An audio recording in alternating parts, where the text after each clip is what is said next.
Yo, sorry guys. Did not tell anybody that I was gonna stream, but I thought, whatever. I don't even care. I don't even care, because I'm gonna do it anyway. I'm gonna do it anyway. Motherfucking Grey Goose, baby. I'm just kidding. Did you guys ever see that one Vine where those guys are driving? He's like, motherfucking Grey Goose, baby. It's pretty funny. You should look it up if you haven't already. But yeah, we're doing a little late night stream here. Starting the timer now. 20 minutes of chit-chatting. A little bit of ask me anything till we kick it off.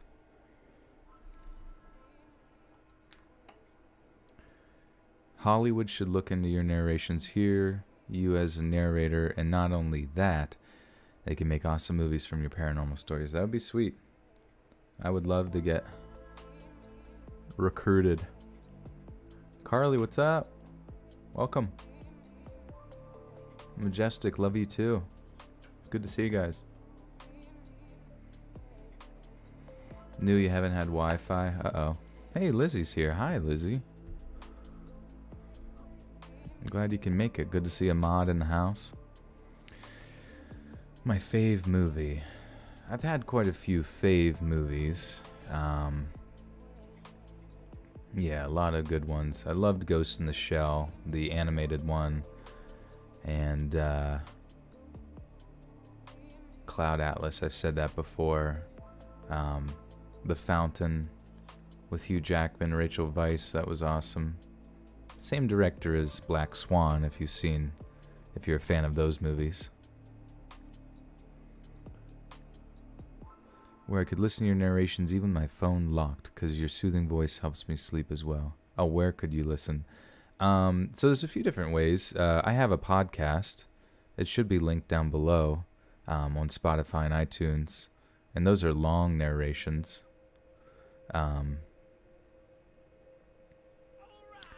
K-Pop's drops with the $1. Thank you, my friend. Welcome, K-Pop. And the drops. But yeah, Spotify, iTunes. And then obviously some people have YouTube Premium. I'm not sure how much that is a month, but basically it lets you get rid of ads, and you can also have YouTube running. You can have YouTube running while your screen is turned off. Listen to my sultry sounds. Oh, Robin, what's up, Robin? It says Heavy Metal. You told me like that. I do. Heavy Metal was a great animated movie. Rotoscopes, the whole thing. Also plays out in some of my favorite forms of storytelling, which is anthology, from the perspective of a pure evil green asteroid that wherever it goes, it just brings destruction and the experiences people have had with it throughout time.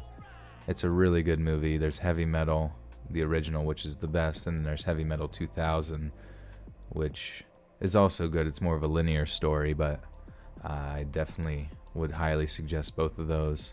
Both are rotoscoped, I believe. The second one, I'm not sure. Lights Darkness with the 2 says, doctors say I have 1 more month to live. Oh my god, man. I'm really, really sorry. I have no idea, man, like what you're going through, what that would mean, honestly. Just to me, you run through those scenarios in your head, but I really don't think, obviously, please don't donate, really, you know what I mean? Like, I hope you're able to use that money for whatever it is that you need, or, please come speak to us privately also at the, over on the Discord. I feel like conversations might be a little bit more productive there if you don't already have those personal connections established elsewhere. But yeah, the link to the Discord's down below, or maybe Lizzie could somebody could link that. That'd be great. Wesley Ramey with the 2 says, putting a tip in the bucket. Love it. Tip shat. Oh, tip's hat. Not the tip, the shat. Thank you, Lizzie. Yeah, there's the Let's Read podcast on Apple and Spotify. And I think it's on a few other ones as well.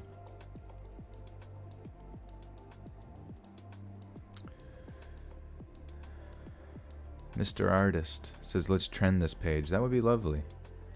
I would love it if everyone clicked like and helped me trend to the coolest stream on YouTube.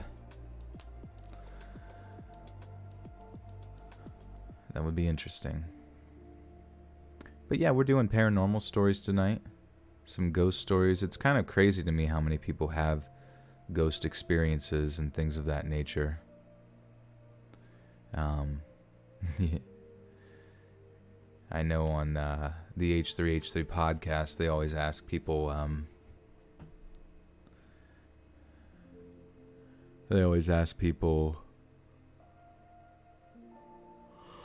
if they've had scary or, paranormal experiences. And I remember Jordan Peterson was talking about his experience and stuff like that. And it was interesting because, he just said he was staying at some hotel and, all the drawers and stuff when he went back into his room were just like pulled open. All the cupboards were flown open as well. I think that's like a pretty normal thing for like poltergeist situations to do, which is interesting, like just the commonality between them. Do I like clowns? What's my greatest fear? Probably the open water in the ocean. I'm not a big fan of the ocean. I like floating on it in a boat and being out on it a little bit, even though I get a little seasick. I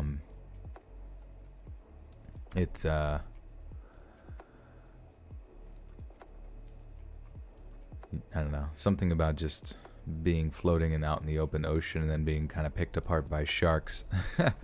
Even though I guess it would be kind of a quick, I'm not even sure if it would be a quick death, to be honest, but it's real screepy, real creepy. Who fit into place in Fortnite?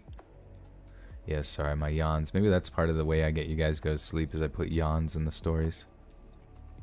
Do I believe in ghosts? I think so.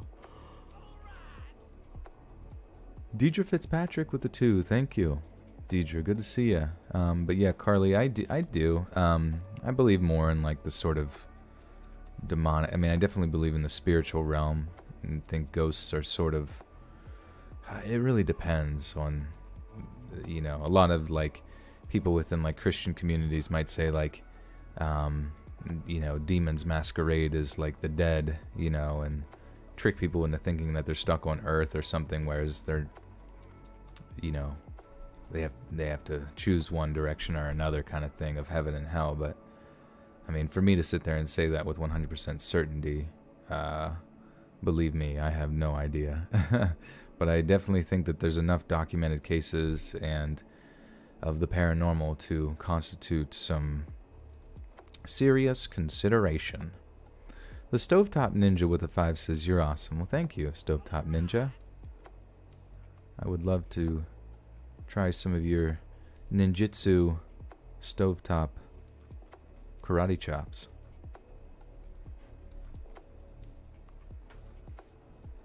Smash that motherfucking like button. 13 past midnight. Welcome back. Good to see you.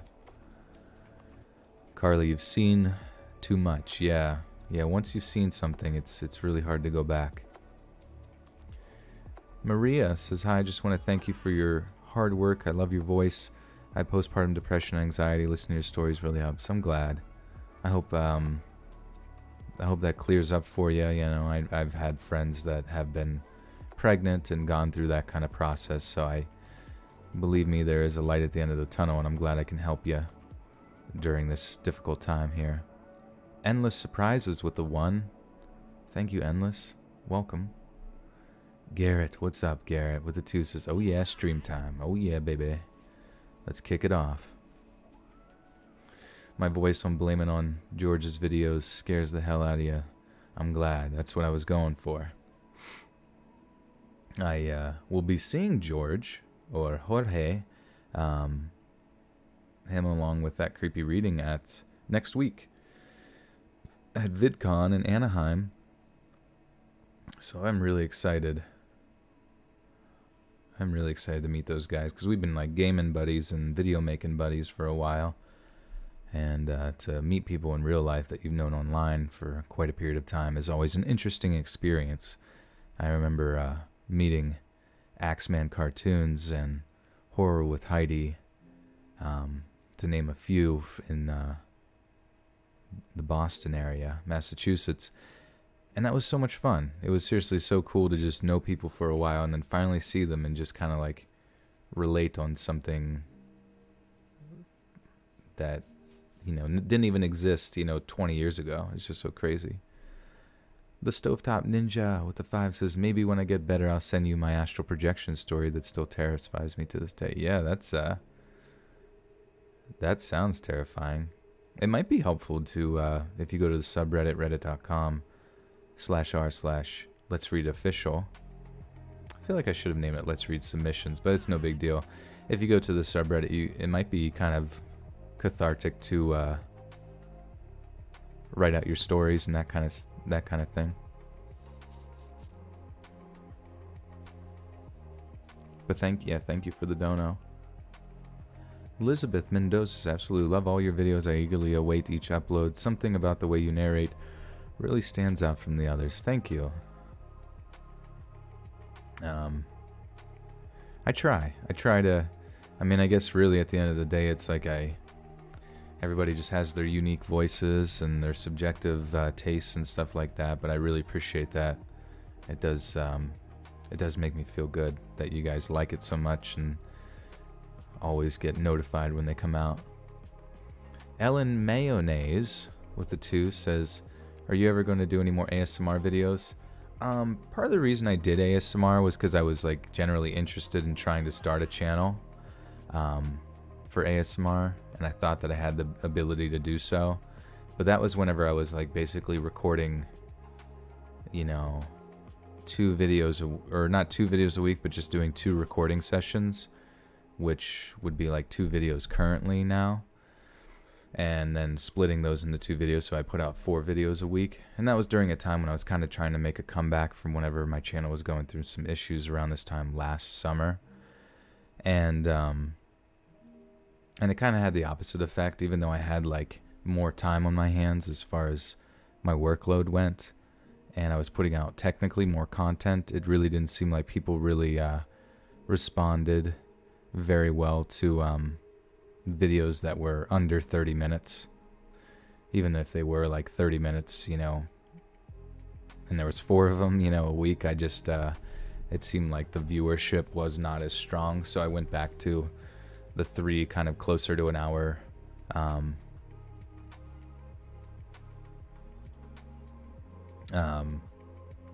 3 videos a week, Monday, Wednesday, Friday, instead of, I used to do like Monday, Wednesday, Friday, Saturday with shorter videos.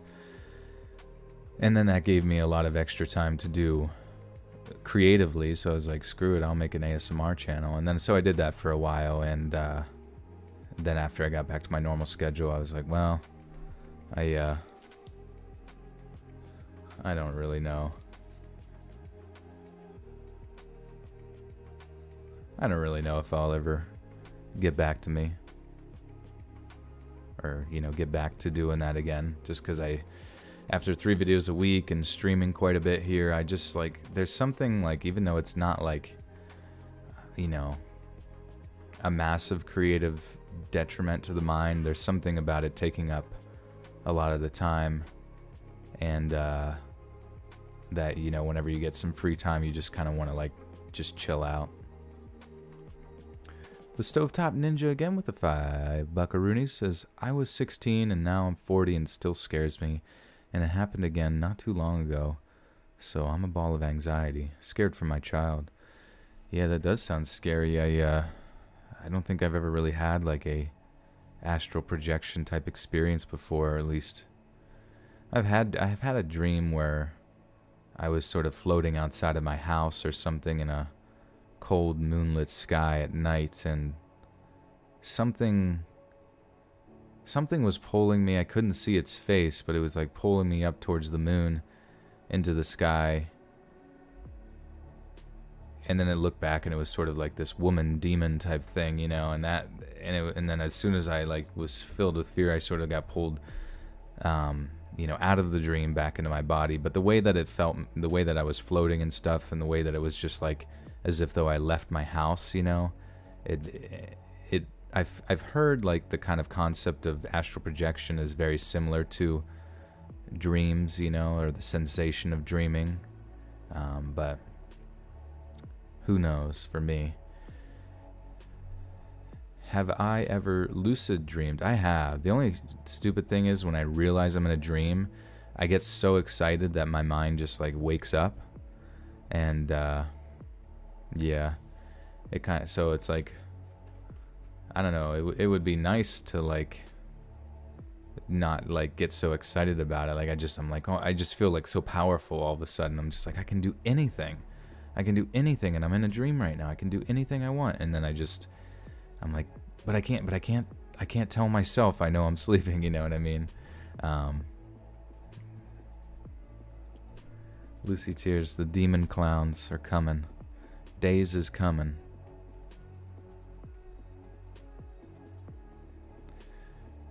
It was stupid you dabbled in the occult in the first place trying to do damage control. Yeah, that's...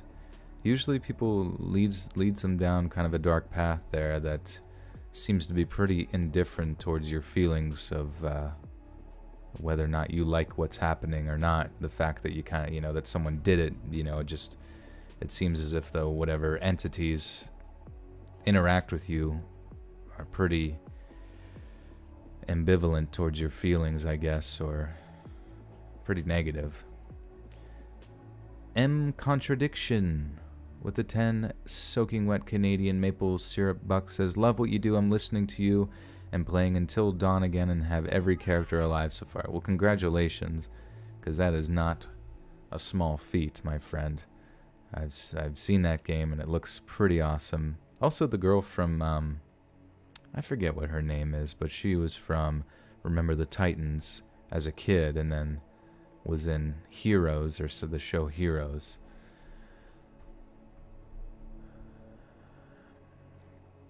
Jasper, I see that you're spamming the chat read, and I understand. And I will be reading in 3 minutes. So if you have the capability of sitting still and chilling for 3 minutes, you'll get to hear me tell a story. Holly Harder, what's up? With the 2 says, I'm ready for paranormal, just doing makeup. Just done makeup, and nice, yeah, maybe, so Holly does scary makeup and stuff, or not scary makeup, but as a makeup channel, and had lended her makeup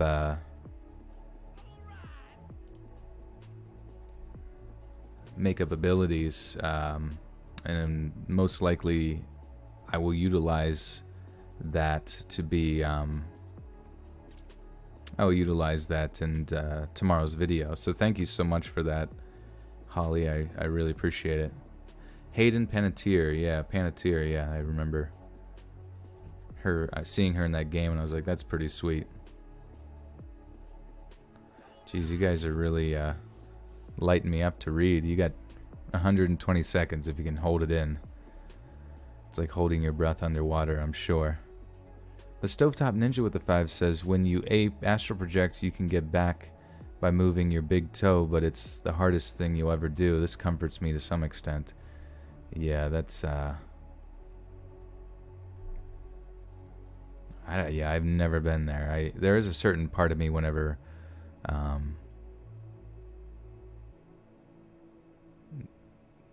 certain part of me that when I'm dreaming, I feel like I could wake myself up whenever I wanted to, but there have been times where some pretty crazy stuff happens, and like nuclear bombs going off, or the moon being some sort of insane situation, like it's broken or something, and I'm looking up the sky just like freaking out, like this gotta be a dream, this has to be a dream, this has to be a dream. Why am I not waking up, you know? And then you do. Chad's rad.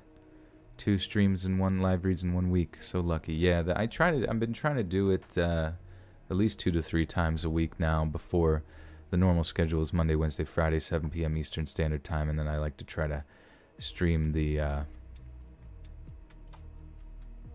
Devin, I don't know why you're freaking out, homie.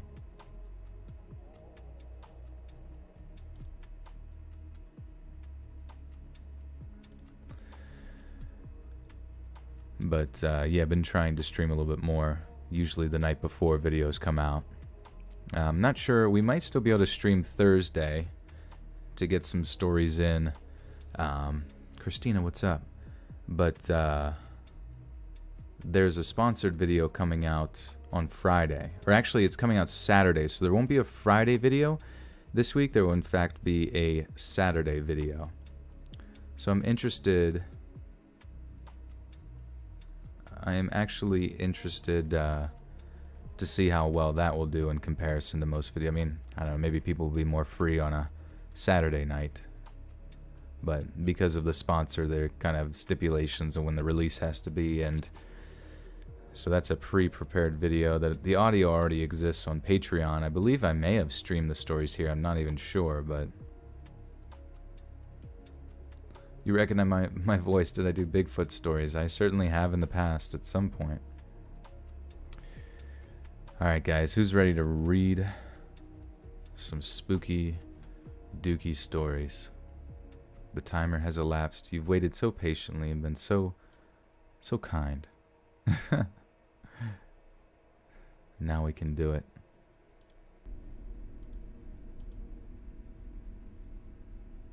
Do I think aliens are real? Yes or no? I want to say yes. I'm going to go with yes. But also, I don't know. How am I supposed to know? I never met one. I do find the concept of aliens interesting because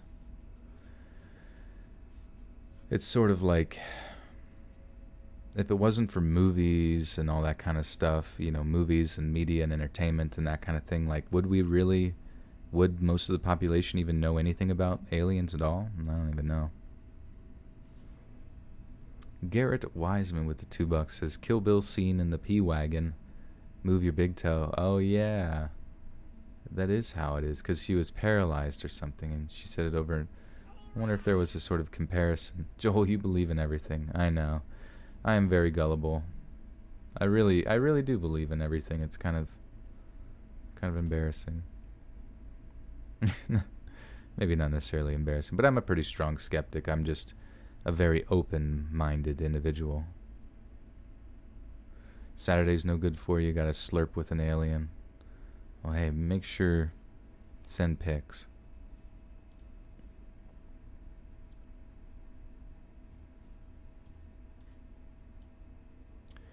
All right.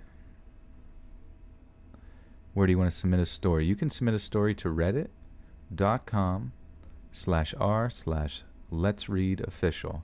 That's linked down below. So this first one's called My Mom Saw Something Horrifying in Her House. She later found out her friend's husband saw the same thing. I want more information about it. And that would be funny if that was a new Hollywood movie coming out.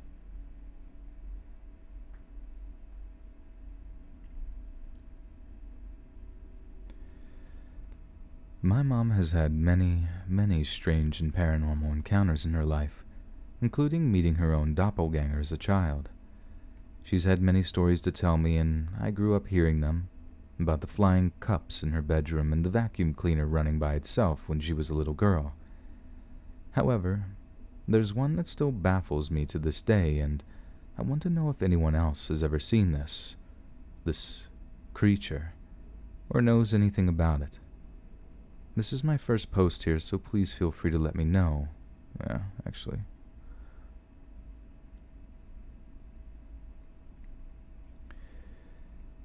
However, there's one that still baffles me to this day, and I want to know if anyone else has ever seen this creature, or knows anything about it. Years ago, before I was born, I'm 18, so it's been a good while. My mom has been staying at her best friend's house for a while. Her best friend was married, so her husband was also there, but he and my mom barely interacted with each other when she was there. He always kept to himself and still does today. They're still friends. As my mom put it, she was parked in her friend's driveway, waiting her for...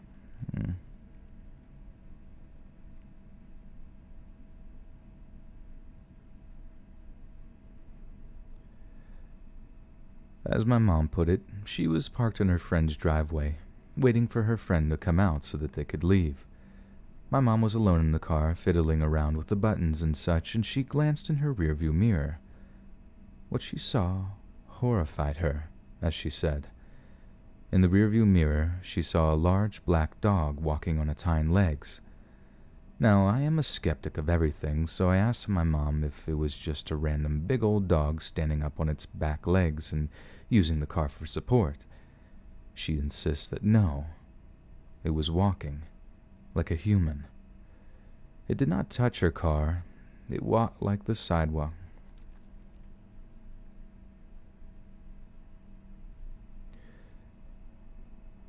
It didn't touch her car. It walked along the sidewalk like a human would. It didn't once get on all fours. It walked on two legs. She swears this, and I can see by the genuine terror in her eyes that she's telling the truth. I asked if she saw the legs. She said as soon as she looked behind her, it had vanished into thin air, gone like a ghost. When she looked around, there wasn't a single dog or person in sight. And that's not the scariest part, for me at least. My mom visited her best friend again, not at the house. She hates that house now. A few years ago, and the subject of spirits came up. My mom told her exactly what she told me about the dog, or whatever it was, walking behind the car in her driveway because she'd never told anyone. Her best friend looked at her, pale in the face, and said, "My husband told me he saw that too. It walked on two legs."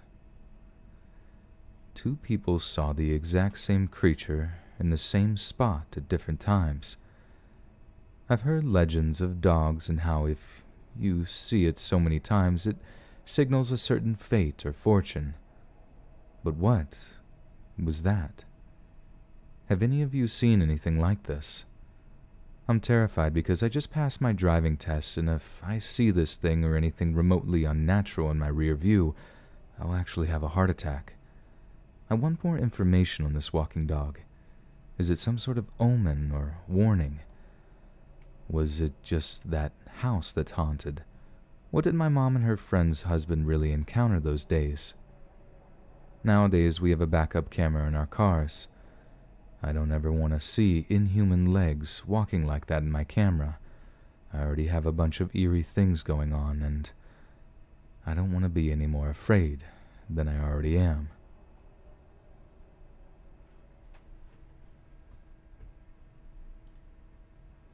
Oh yeah, Lucy Tears, good point. I am oh so close to getting 7K followers on Instagram.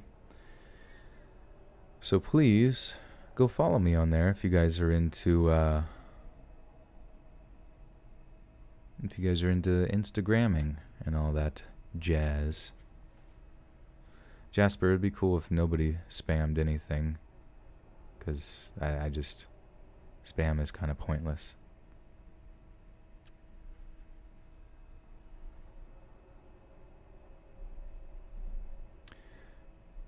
Lila, you're getting anxiety from the paranormal stories. Well, hopefully this next one will fix it. The house that changed us.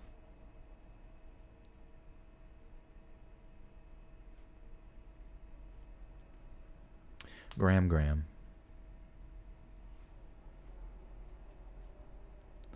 I guess it's late too. Enrique, you want to see my face? Go on Discord, it's on there.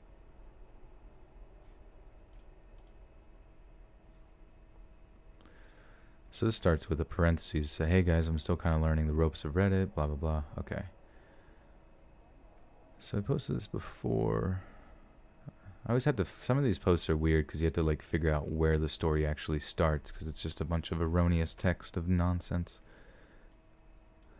The Stovetop Ninja with the 5 says, I have no Reddit account. Can I send via email? You can. Yeah. That's let's read submissions at gmail.com. That's also down below. Christian Pizza, you don't like ramen? Why would you not like ramen? Who here likes ramen? Maybe you gotta have good ramen.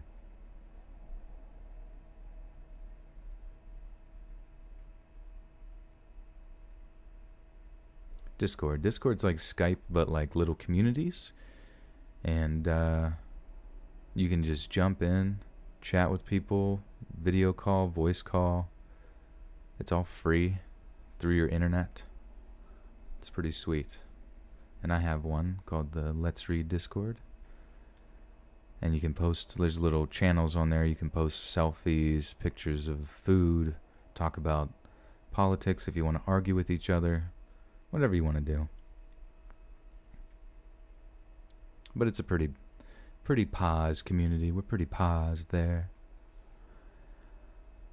Oh, well, ramen's so salty it makes you sick. Interesting. You've never had ramen before. Now that's a sin.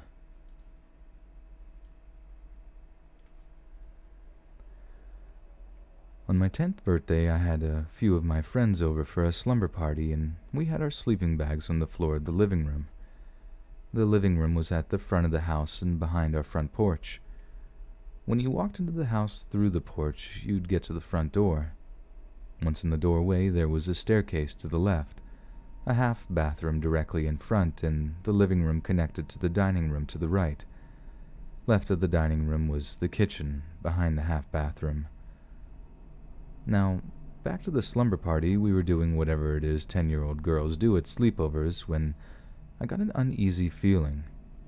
There were windows behind the couch that were directly looking onto the porch. I remember not wanting to look anywhere near the windows. I was sitting on the floor with my friends when, in the corner of my eye, I saw something bright on the stairs. I didn't want to look, but for whatever reason I did. I looked, and at the bottom of the staircase was a little boy. He was pale, black hair, and had circles around his eyes. He looked calm, and he was just watching.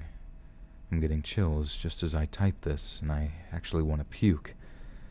This wasn't the first time I saw him, though. I immediately turned my head and was just frozen. While I'm sitting there terrified, one of the girls started yelling that there was someone on the porch, and we booked it downstairs. We locked ourselves in my bedroom and sat in a circle and listened as the girl told us there was an old woman on the porch. Each of us were rightfully scared out of our minds. Then the crash happened. In the middle of talking, we heard what sounded like glass shattering. Again, frozen, some of the braver girls who didn't believe us decided to go investigate. We followed, and there was nothing. Absolutely nothing was broken, but we all heard it. It sounded like someone smashed the window in with a baseball bat. We ended up sleeping very closely tucked away in my tiny room that night. Looking back, I don't know why I never woke my parents up during any of that. Now, my babysitting... Oops.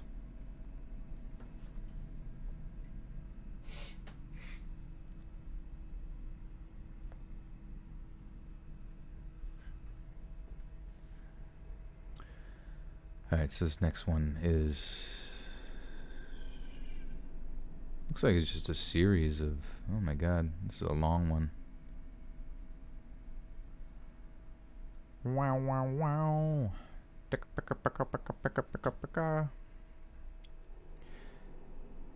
Babysitting my youngest sister. At this time, it was just me and my 3 sisters, aged 13, 5, and 2. I was still 10. My younger sister and I were home from school with a stomach bug. My mom had to go get my 5-year-old sister from school and asked us to watch our youngest sister. We were sitting in the living room and she was eating some snacks and had a sippy cup of water. The top to the cup must have not been...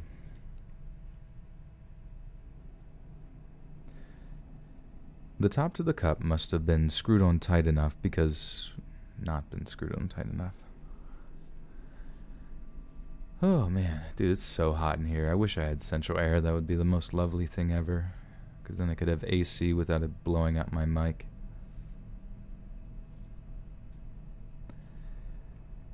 The top to the cup must not have been screwed on tight enough because when she knocked it over, water spilled everywhere. My oldest sister went to the kitchen to get some napkins to clean up. When she came back, she handed me some of the napkins and we both started cleaning. We were on our hands and knees wiping up the water when we started to hear banging coming from the second floor. We both paused, looked at each other and said nothing, but we both had that look of, "You heard that too, right?" We stayed silent and kept cleaning. Then again another bang. At this point, we stand up and are still silent, just staring at the ceiling. Then came the giggles. We heard little kids upstairs, laughing. Then the laughing turned to singing. Just little children singing what sounded like choir singing. My sister scooped up the baby and we ran outside. It was a clear day out that day, and I remember once we got outside it started to rain. We had no choice but to go back inside, but we stayed on the front porch until my mom got home. I have so many stories, but it's too much to share right now. I'm 28 now, and I still have nightmares monthly about being inside that house. There are times now when I question myself if any of that happened and try to search my memory for anything that could have had an explanation, but I just can't. Living there honestly changed us all forever.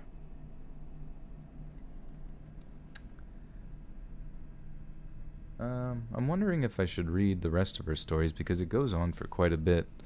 I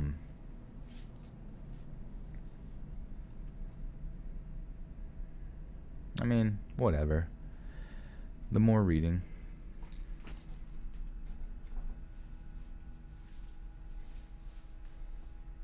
See you, Jasper.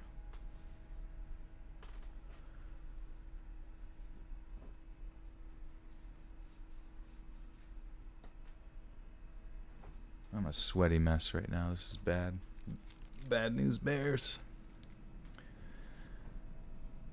Wesley says, here's a horror story. I kicked a dumbbell on the floor and now leaving a trail of blood on the floor looking for bandages. Oh, you... Wait, on your foot?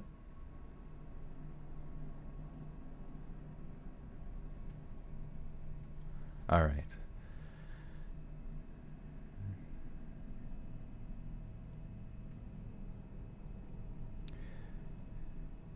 There are times now when I question myself if any of that happened and try to search my memory for anything that could have an explanation, but I just can't.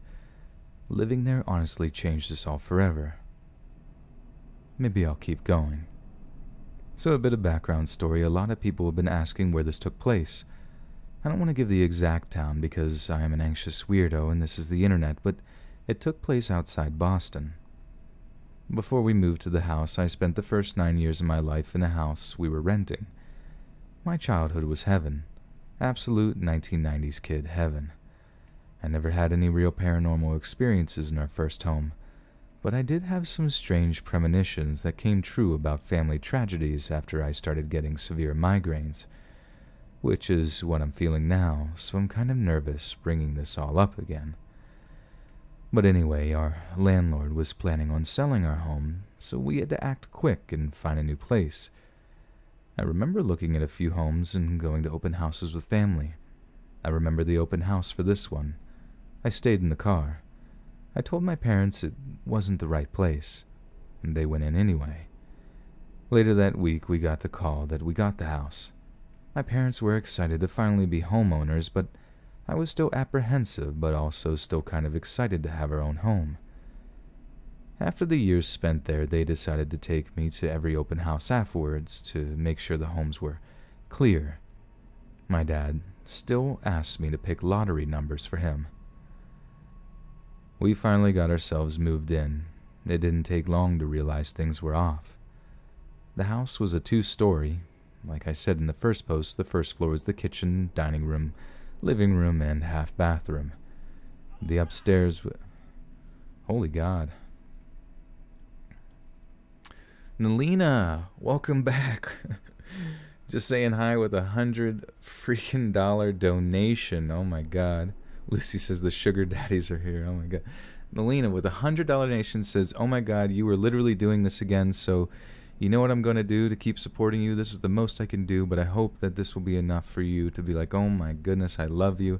Just kidding. I just want to support. Well, thank you, Nalina. I do love you. Thank you so much for that huge dono. That's seriously... Sometimes I sign on to these and I don't know when people, I'm just happy. I'm going to be recording anyways. It's like a little bit of a jump start to my work day because, these videos come out. So you guys are seriously so generous, especially lately. So all I can really say is thank you guys. Thank you, Nalina, so much. Thank you. Goodness. Oh my Lord.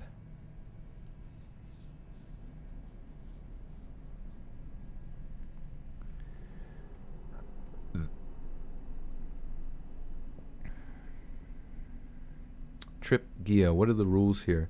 I don't know, be nice and stuff and don't spam chat. Alnia Alisi with the $2 says, love everything you do. Thank you. Sorry if I botched your name up, but thank you so much for the 2.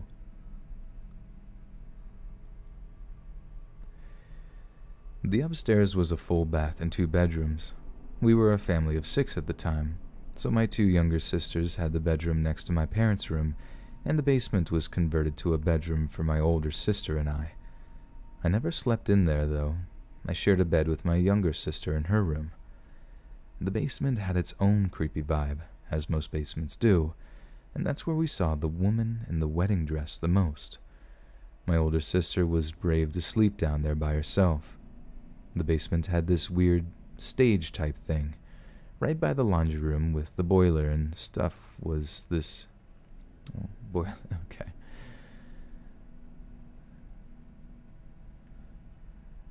Right by the oh my goodness.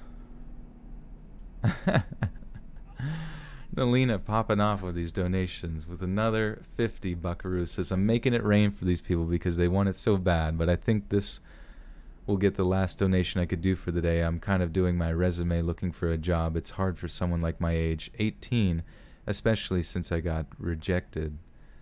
Well, my goodness, I hope you aren't thrusting money when you yourself need it for yourself. Seriously, thank you so much. Thank you so freaking much. I really hope, I wish you the best for job searching. And thank you for making it rain on me.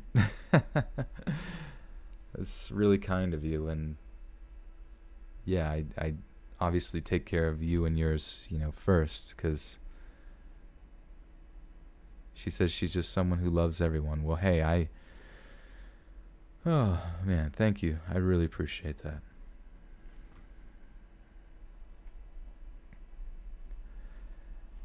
Right by the laundry room with the boiler and stuff was this area that was just one big step where we kept some storage.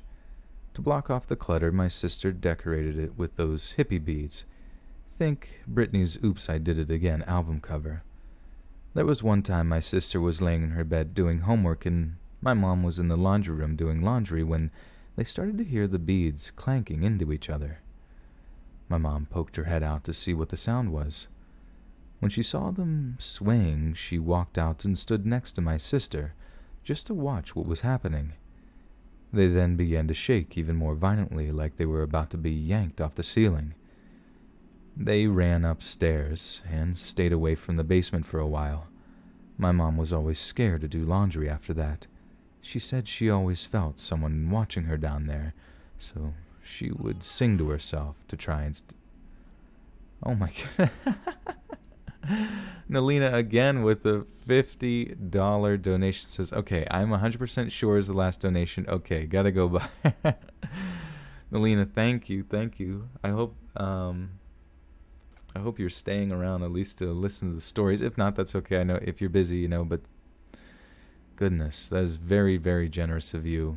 God bless you. So kind. Thank you.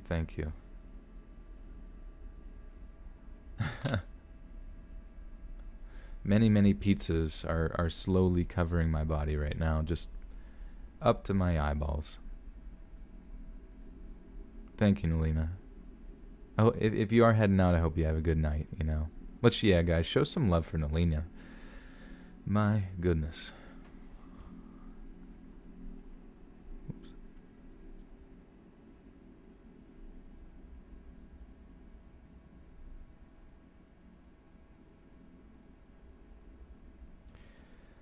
My mom was always scared to do laundry after that.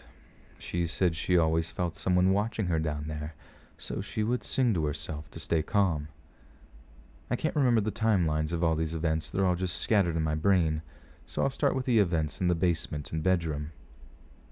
In the basement, we went away on vacation for a few days, and the house, although it was nice, started to get a lot of problems. One being mice. We never saw one, but would hear scratching, so before we left, my dad put mouse traps around the house. There was a hole in the ceiling in the basement where my dad placed one. When we got home, he went around to collect and check the traps. When he reached into the ceiling, he found the trap was gone, but found something else in its spot. It was a postcard, dated from the 1930s. It was what you would imagine an old postcard to look like, stained and worn. It was signed and dated with a name we didn't know, and read, "Wish you were here." I wish we kept it, and I wish I remembered more about this, but my dad got rid of it. He didn't show it, but I'm sure he was creeped out. We never found the mousetrap. Alina says, with the 20 buckaroo, says, just kidding, I'm not leaving. Whatever reason to go donate, whatever, I like it or not. Oh my goodness, thank you, Nalina. Make it rain, we make it rain, we make it rain on them hoes. And I am she's my sugar mama tonight, my goodness. Thank you. I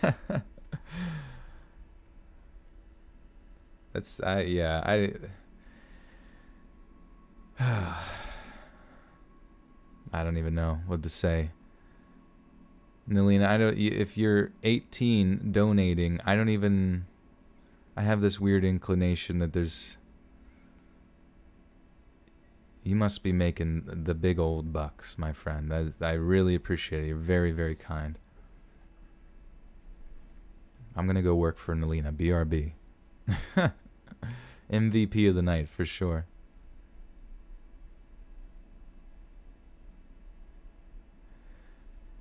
He didn't show it, but I'm sure he was creeped out. We never found the mousetrap.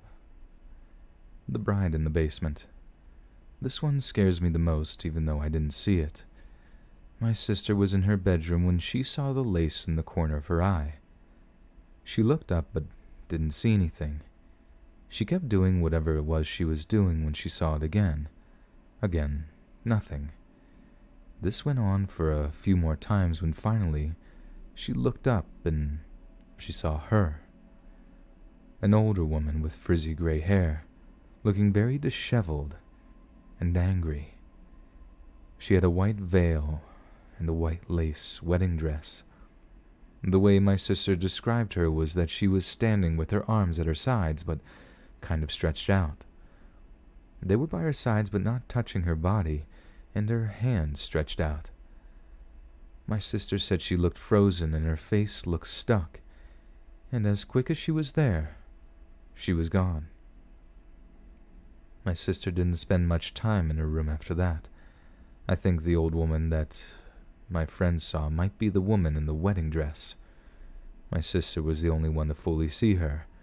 The rest of it... Oh, but start on the donation train here with Garrett Wiseman with the 20 says, "Call me Mother Nature because I also make it trickle, trackle, and rain, all on the boy." Thank you, Garrett. Appreciate that. I don't think I've ever heard that actually before. Call me Mother Nature because I make it hail on them hoes.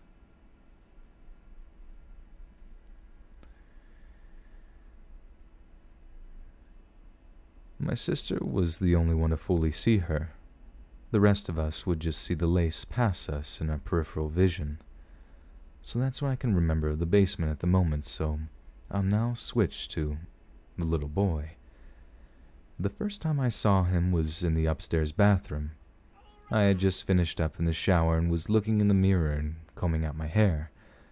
I know this is going to sound cliche, but the mirrors we had above the sink were cabinets, split into 4, so one was slightly open, which gave me more of a view of the bathroom. As I was brushing my hair, I looked down for a second and back up, and that's when I saw him for the first time. I looked in the mirror and saw him standing behind me on my left side. He had the same expression on his face as the first story. Calm, but his eyes looked sad. They were dark. His skin was pale. But for some reason I remember him wearing a type of scaly cap, but his hair was black and messy underneath it. I, of course, screamed and ran to my mom's room. This all lasted about 5 seconds. The second time I saw him, he didn't have the hat. It was the time of the slumber party. We had this banister-type thing at the end of the stairs. He was standing on the last step with his elbows rested on the banister. Again, just watching. He scared me, but made me sad.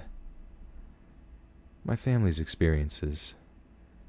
My older sister saw the nurse. She walked into the living room and saw a nurse casually sitting on her couch. She was dressed in the traditional old-fashioned nurse dress and hat. My little sister, who was 5, was actually sitting in the kitchen with my parents. Whoops. Couple donations here from Owen Helmkin. Welcome back, Owen. With the 2 says, how much did I miss? I just got off of work. So this is story 2 of 1, 2, 3, 4, 5, 6, 7 of 8 stories that are paranormal. Lucy, you want to quit and be a stripper. But yeah, this is just story 2. It's kind of a long one because it's covering kind of a gamut of experiences. But these are all actually really creepy, even though it's not like some like really overarching storyline. Yeah, so you are kind of just getting here for the beginning. Garrett Wiseman with another 2 says, make it rain also. Thank you, Garrett. I'm going to be drenched, soaking wet. Nalina with another 20 says, okay, that's enough. You guys stop stealing my contact. This is my life. I do this, not you. Okay, that's enough. You start. You guys stop stealing my contact. This is my life. Is someone stealing Nalina's credit card and just donating? What is going on? Nalina, thank you so much. Thank you again. Thank you. I hope no one's stolen your card. That would be bad news.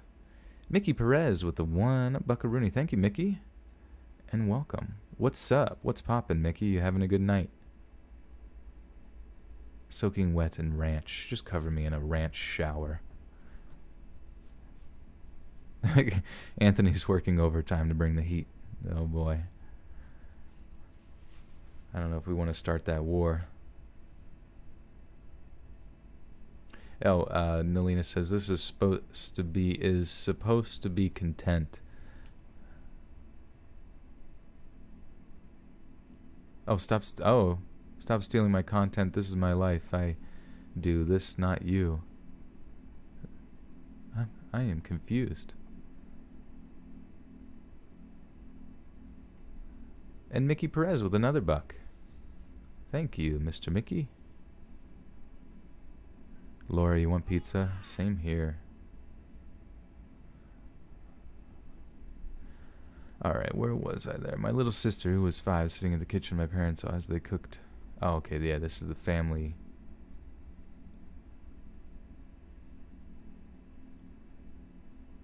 Delicious Lee, what is up? Hi, all butter socks. Welcome. Delicious Lee, you've been a member for over a month, so you have the Pradeep kitty emoji next to your name. That's kind of sweet. I don't think I've seen that live in action yet. Okay, Dandelion says Reed, she's at 15% battery life. We'll see if we can get through this one. You want to hear the ending. My little sister, who was 5, was sitting in the kitchen with my parents as they cooked dinner. I remember watching TV when I heard screaming coming from the kitchen. Curious, my voice cracked. Curious, I walked in and saw my parents trying to calm her down. She said someone was trying to hold her hand.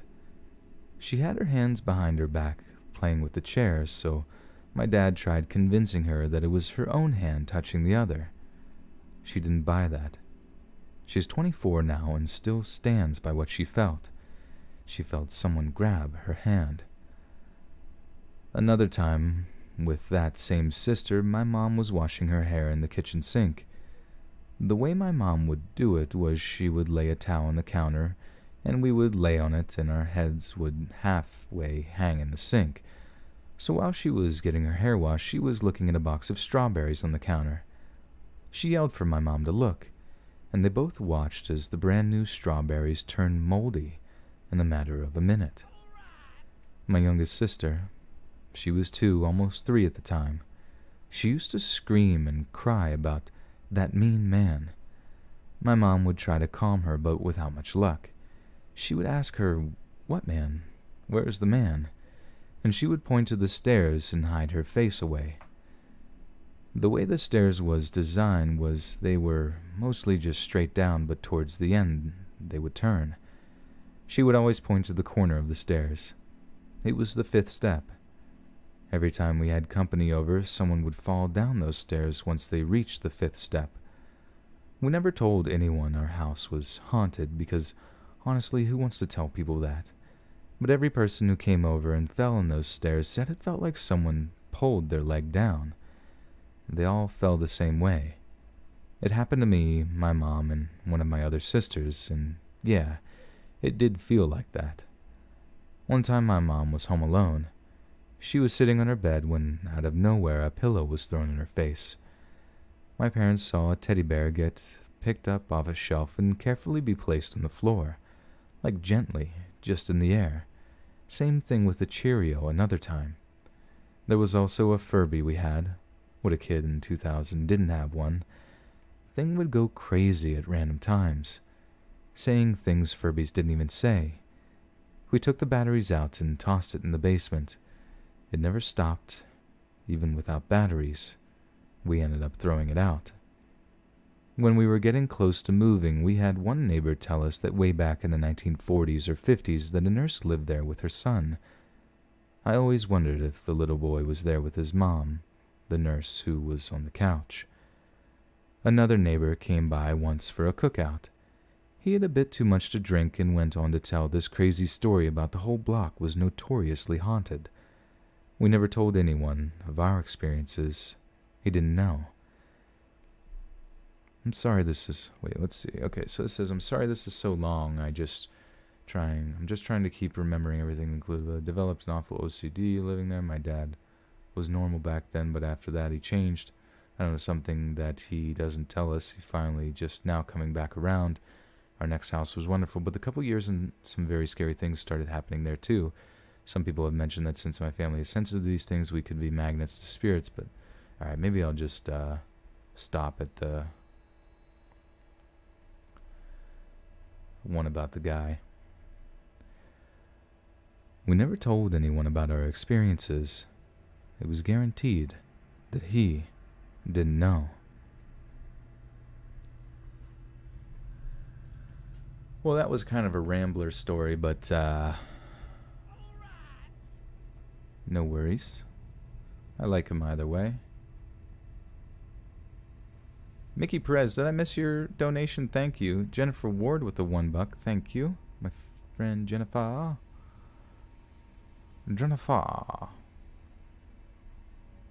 And Lils with the 2 says, yay, live stream. Thank you. Actually, absolutely. Welcome, Lils.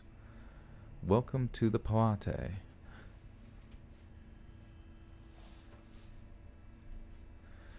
So this next story is an encounter called No, Creepy Demon Child, You Cannot Come Home With Me. Oh, perfect.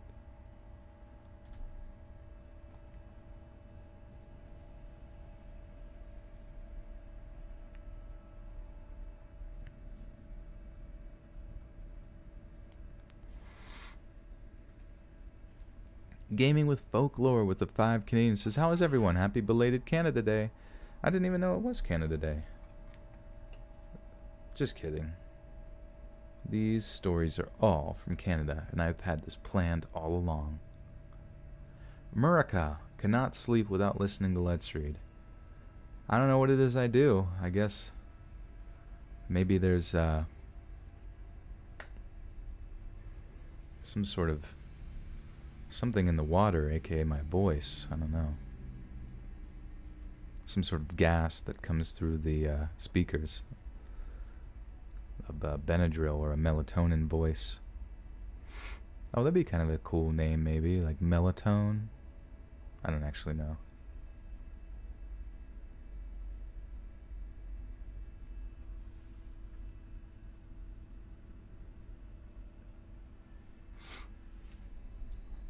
America Day. Oh yeah, America Day is very soon. Oh, I guess it's July 3rd, so it's technically tomorrow.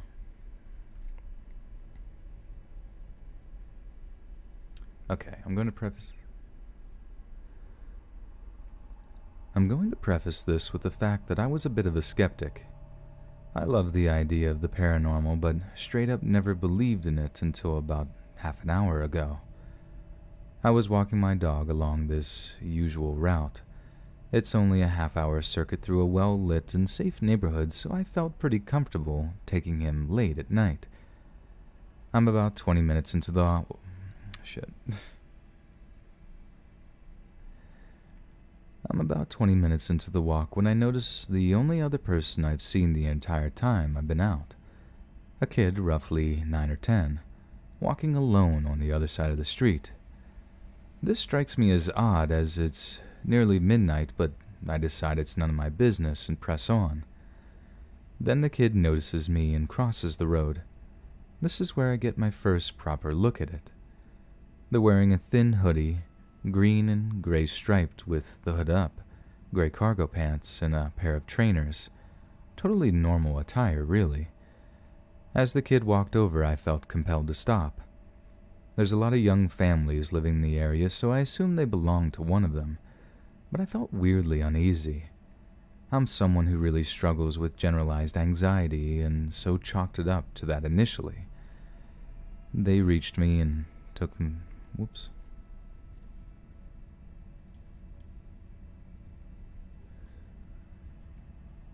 They reached me and took down their hood, and that's when I started to actually freak out. Their face was totally androgynous and kind of rubbery, topped off with blacked out eyes. It sounds cliché, but everything about their appearance was just wrong. In hindsight, I'm pretty sure that it was unnatural symmetry that threw me off as much as the eyes, but I can't honestly say that for sure, as the image seemed to evade clear memory. I must have stared at the kid blankly for a beat before it said something pretty close to, "Excuse me, sir, but my friend and I are going to the shop and we appear to have lost our way. Could you please direct us at your convenience?" 1. I'm a girl, so thanks, Demon Kid. 2. I text these words to my girlfriend almost immediately afterwards so I can be fairly sure of the accuracy. 3. There was only one kid that I saw, but can't rule out a second being there. 4. There was no shops open anywhere near where we were. It wasn't just the factual errors that threw me, but the tone too. It was mechanical and kind of awkward. Almost like if you read a Dr. Seuss book. That's what it reminded me of anyway. For some reason, I felt like the kid wanted to come with me. Oops, my voice cracked. Stranger Things sponsored Joel and Robin. That would be pretty cool. Wait, oh. I thought my cat wanted out, but he's just laying at my feet, using me for shade from the immense heat of my computer. For some reason, I felt like the kid wanted to come with me. As it said these words, it kind of leaned into the direction that I had been walking in. I know it had asked for directions, but I can't help but feel that the next step would have been asking me to walk it there, or even worse, asking to come home with me to call someone as it was lost. I told it that I couldn't be of any help, and it frowned at me and went to open its mouth, but whatever weird compulsion that had caused me to stop broke, and I made to walk home. After a few steps, I turned to look back, and the kid was gone. Like I say, I'm not one to jump to paranormal conclusions quickly, and in a slightly older kid, I might have assumed blackout contacts as I have them myself, but everything about this was just terrifying. I can't explain why. Oops.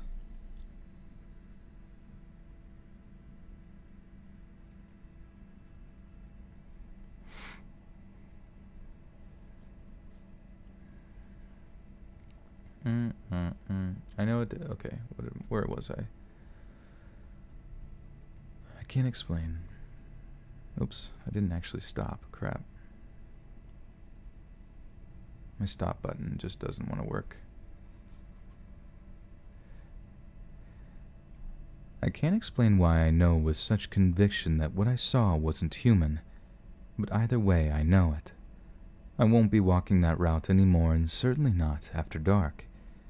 If you can offer a logical explanation, then please do, because I'm pretty sure I'm just crazy. Sassy Joel? Oh, there's always a sassy side to everybody. I'm just too nice to show mine. Unless we're playing Overwatch, then I'll get real sassy.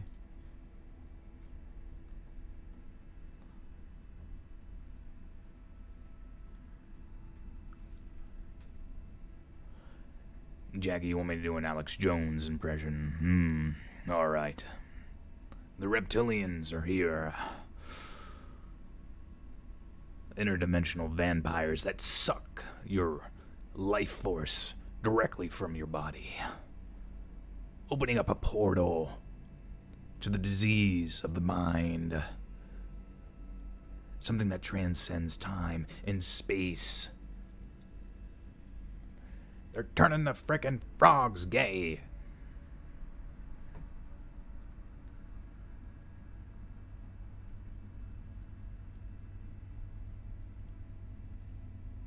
How do you know I'm not a black-eyed kid? Well, bring me to your house and you'll find out. I moved across the country a few months ago for school, and I live in an off-campus apartment that's leased by the school. I've been having some very strange and frightening occurrences in this apartment, and I have to tell someone about it and hopefully get some insight on what I should do. The first thing I remember happening was very mild, as most paranormal experiences start out. I was lying in bed drawing when I saw motion out of the corner of my eye, and when I looked up, my bathroom door handle slowly turned and the door opened. Mind you, it has a long handle, so I could clearly see it turn, and this door is a pain to open, let alone on its own. I stared in disbelief for a couple of seconds. A million rationalizations were running through my mind, and I couldn't make sense of any of them.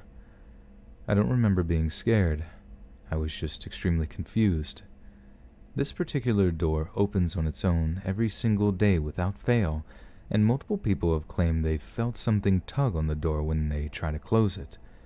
I've also had some absolutely horrifying sleep paralysis episodes, which might not be related but I feel are worth noting, where a tall, silhouetted shadow figure emerges from that door and creeps towards me until its hands are around my neck and I'm gasping for breath. Side note, I've made it a bit of a habit to close the door whenever I leave, and after I regain consciousness from these episodes, sometimes the door will open. That might just be me being forgetful, though. At least that's what I tell myself.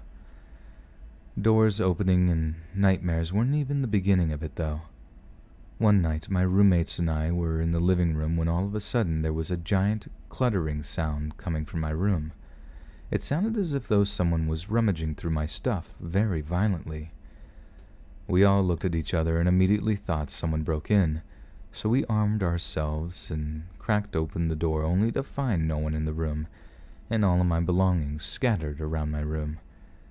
My tapestries were torn down, my makeup was thrown around every corner of my room, and my bed sheets were ripped off. I've had a lot of paranormal occurrences in the past, but in that moment I experienced a fear I've never felt before. My roommates and I saged our apartment after that, and things were okay for a while. Aside from my door opening and the occasional fallen object, things quieted down for a bit. I became heavily involved in my schoolwork and didn't really have time to think about demons. They were really the least of my problems. But today, things have begun to escalate. As I was sitting in class, my roommate walked in. Oh, hold on a second. My cat's scratching my chair. That means he wants to go out. Be right back. Come here.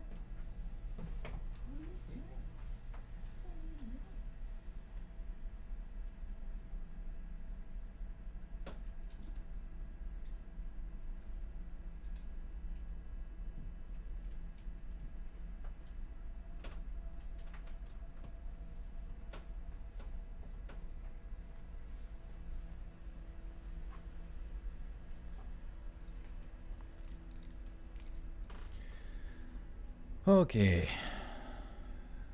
I just let Pradeep out. He is now free in the living room to do what he pleases.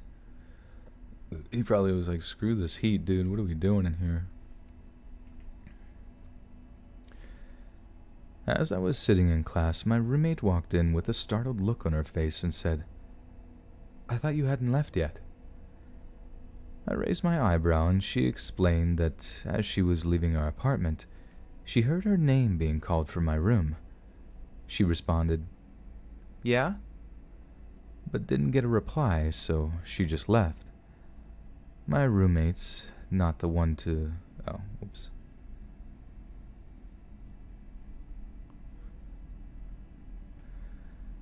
My roommate's not the one to make stuff up like that, and her family are very cognizant of the paranormal world. I told her that was really strange and hoped that it was a one-time thing, but apparently not. We got home from class today and all of our cupboards were open and both of our bedroom doors were locked. We exchanged our WTFs and went to investigate. We searched the apartment for something or someone, but to no avail. We met back in our kitchen and talked about what was happening when all of a sudden we heard a loud crash come from her room. Simultaneously, we stopped conversing and I said, "You heard that too, right?" She immediately went towards the sound and discovered that her bathroom door, the closet door, and the washer and dryer were all open. We didn't say a word, casually left the apartment, and haven't come back since. So what do I do in this situation? I have 10 weeks of school left, and unfortunately switching apartments and moving out isn't an option. Thanks in advance for your answers and even reading this far.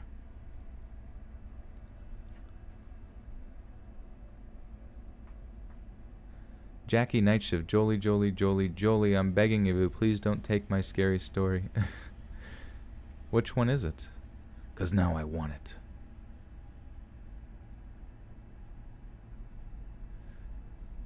Guys, welcome. If you're just coming into the stream, welcome.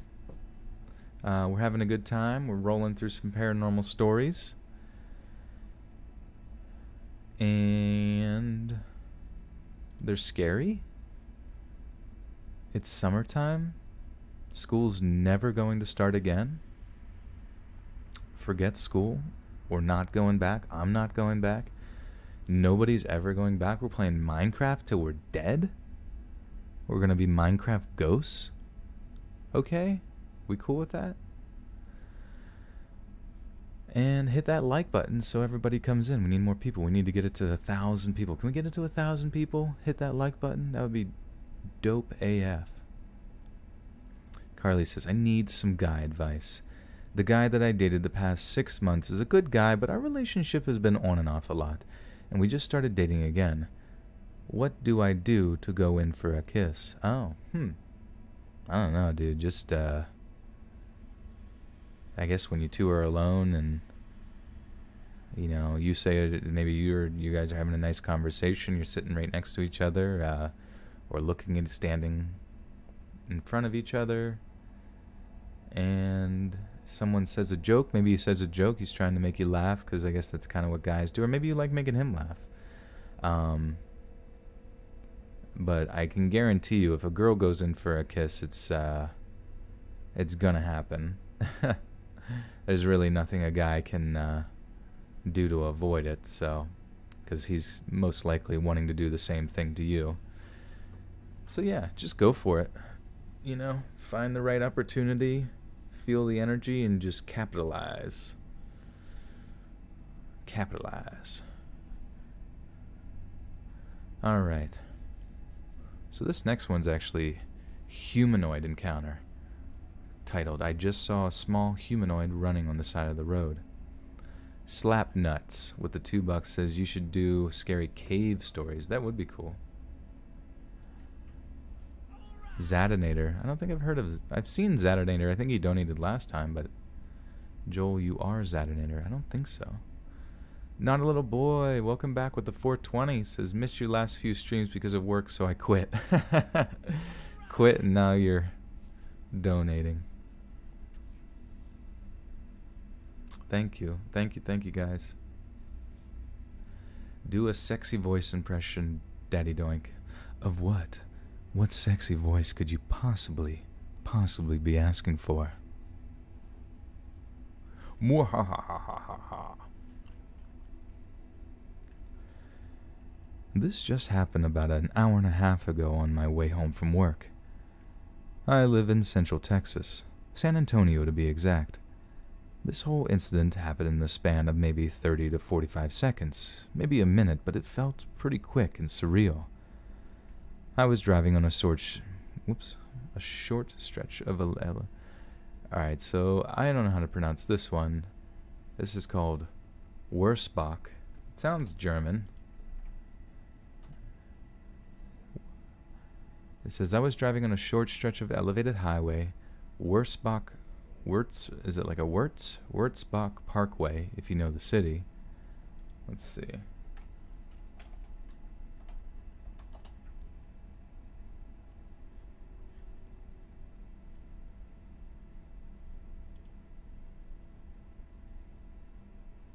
I don't think there's any translation for it here. Or not translation, but pronunciation.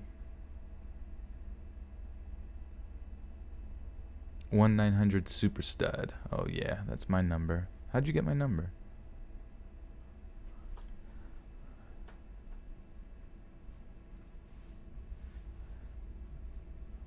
Wurzbach. I doubt in Texas they called Wurzbach with a V, but Wurzbach.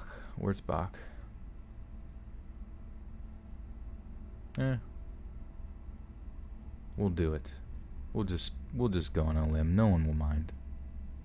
I'll just get corrected in the comment section later if it's wrong, but I'm like 85% sure we're good. I was driving on a short stretch of elevated highway, Wurzbach Parkway if you know the city, traveling northbound between 281 cutting over to 3 fuck.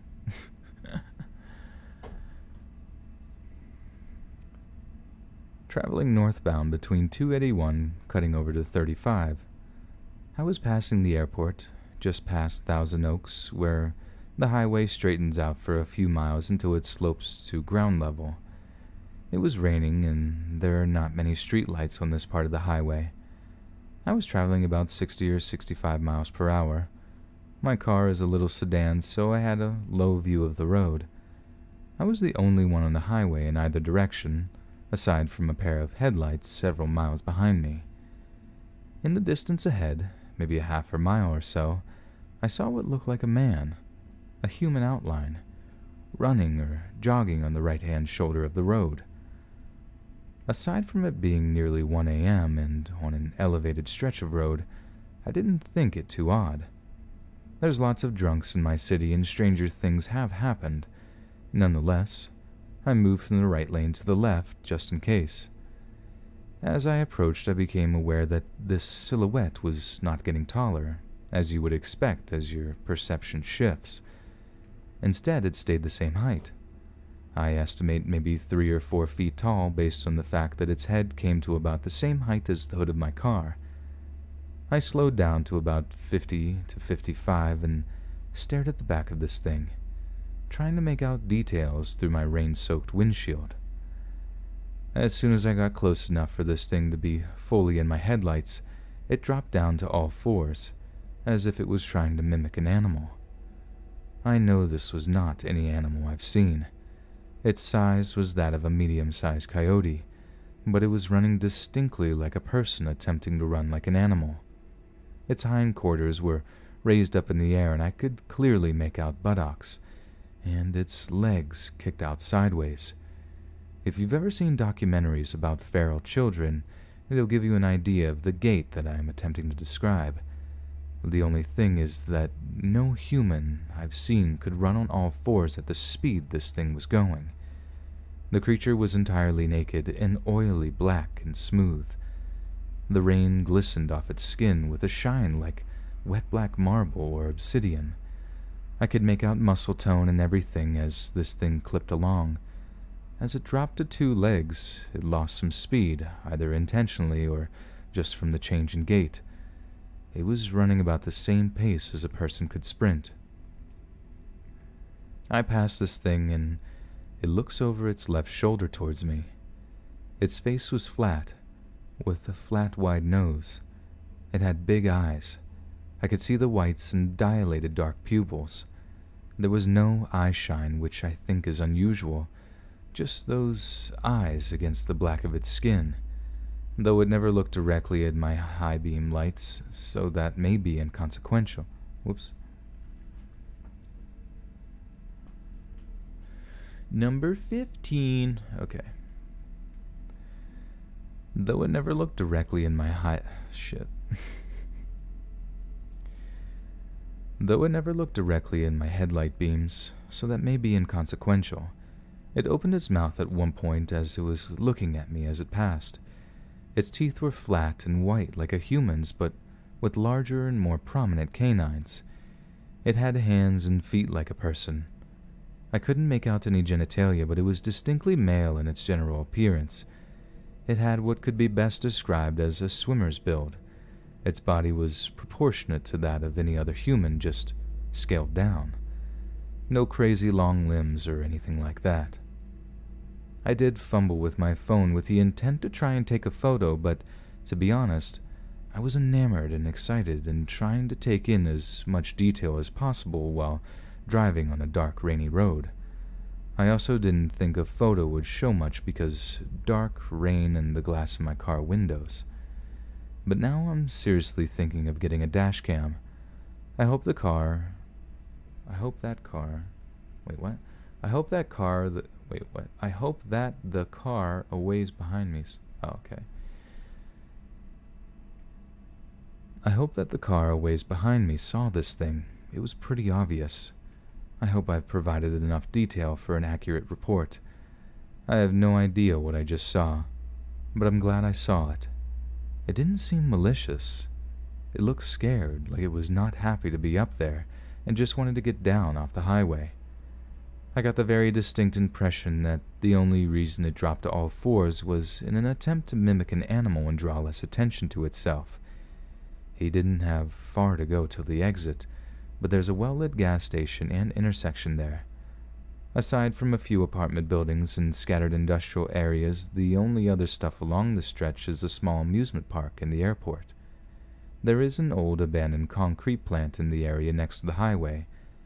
Again, if you're local to the area, you'd know exactly what I'm talking about. That was my first thought as to where it could have come from. It was heading away from this, though...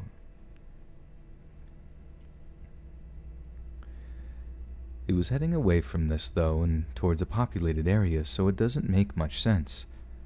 I'm still just floored that I saw this thing. I'm totally open to proving more details, but I believe this to be pretty concise.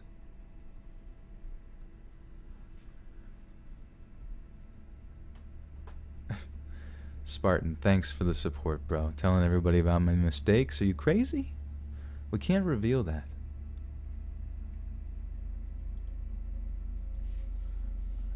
Lucy, don't put your address in chat. That's bad. You're gonna dox yourself, and that's no good, dude.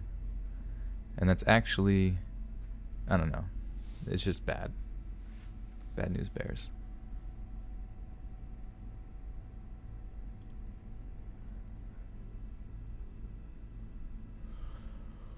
Ow. Can everyone howl with me? Can you just howl together? Can we all just howl? Ow.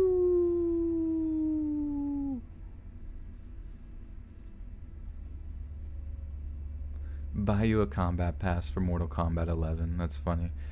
That does look like a cool game. I don't know. I was curious how the story was. You know what I just realized?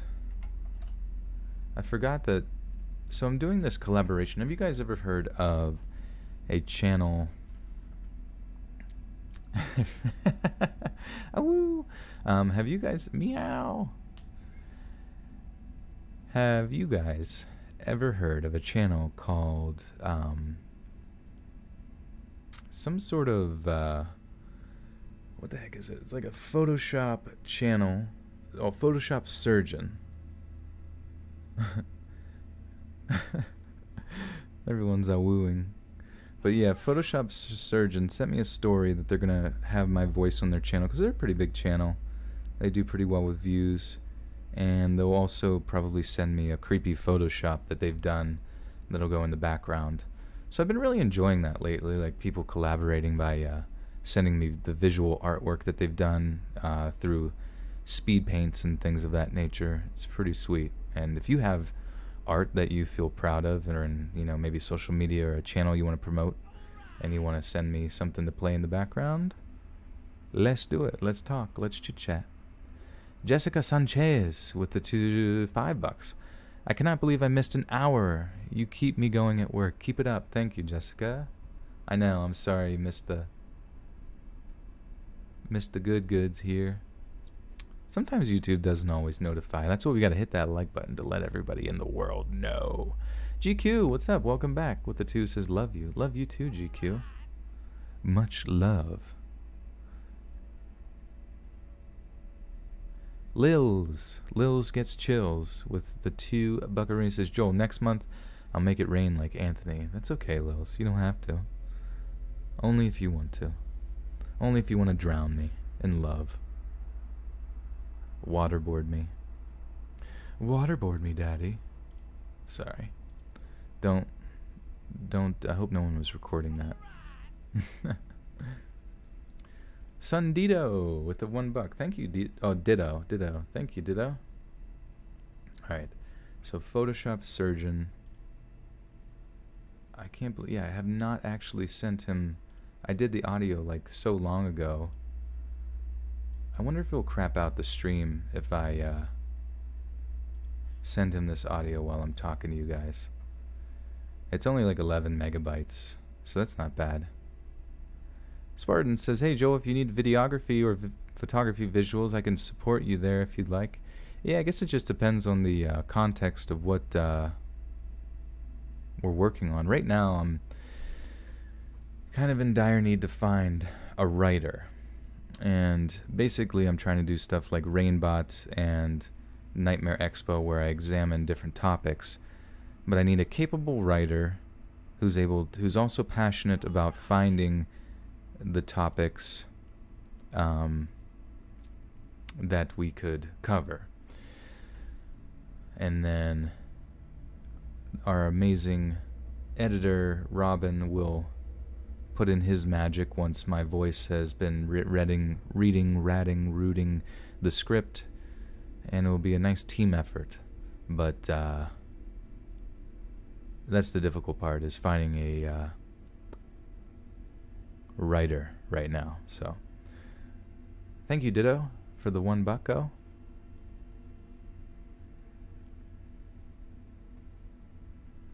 I feel like I should do an awoo, an awoo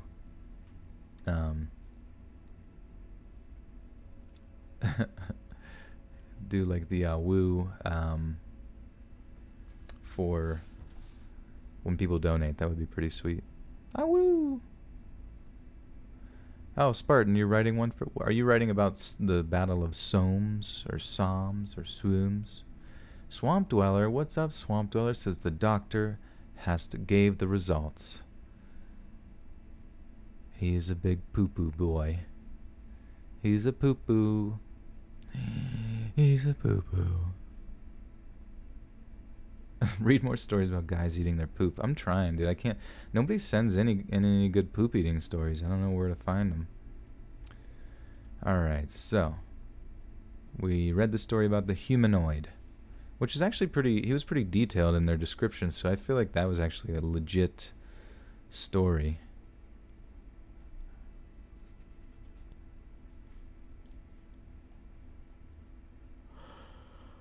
It'd be kind of funny if when people just typed a bunch of nonsense in the chat, if you could actually understand what they were trying to say. Like, all you had to do was just like think about what you wanted to say, but just like hit the keyboard, and then once it got sent, it could be you know, understood.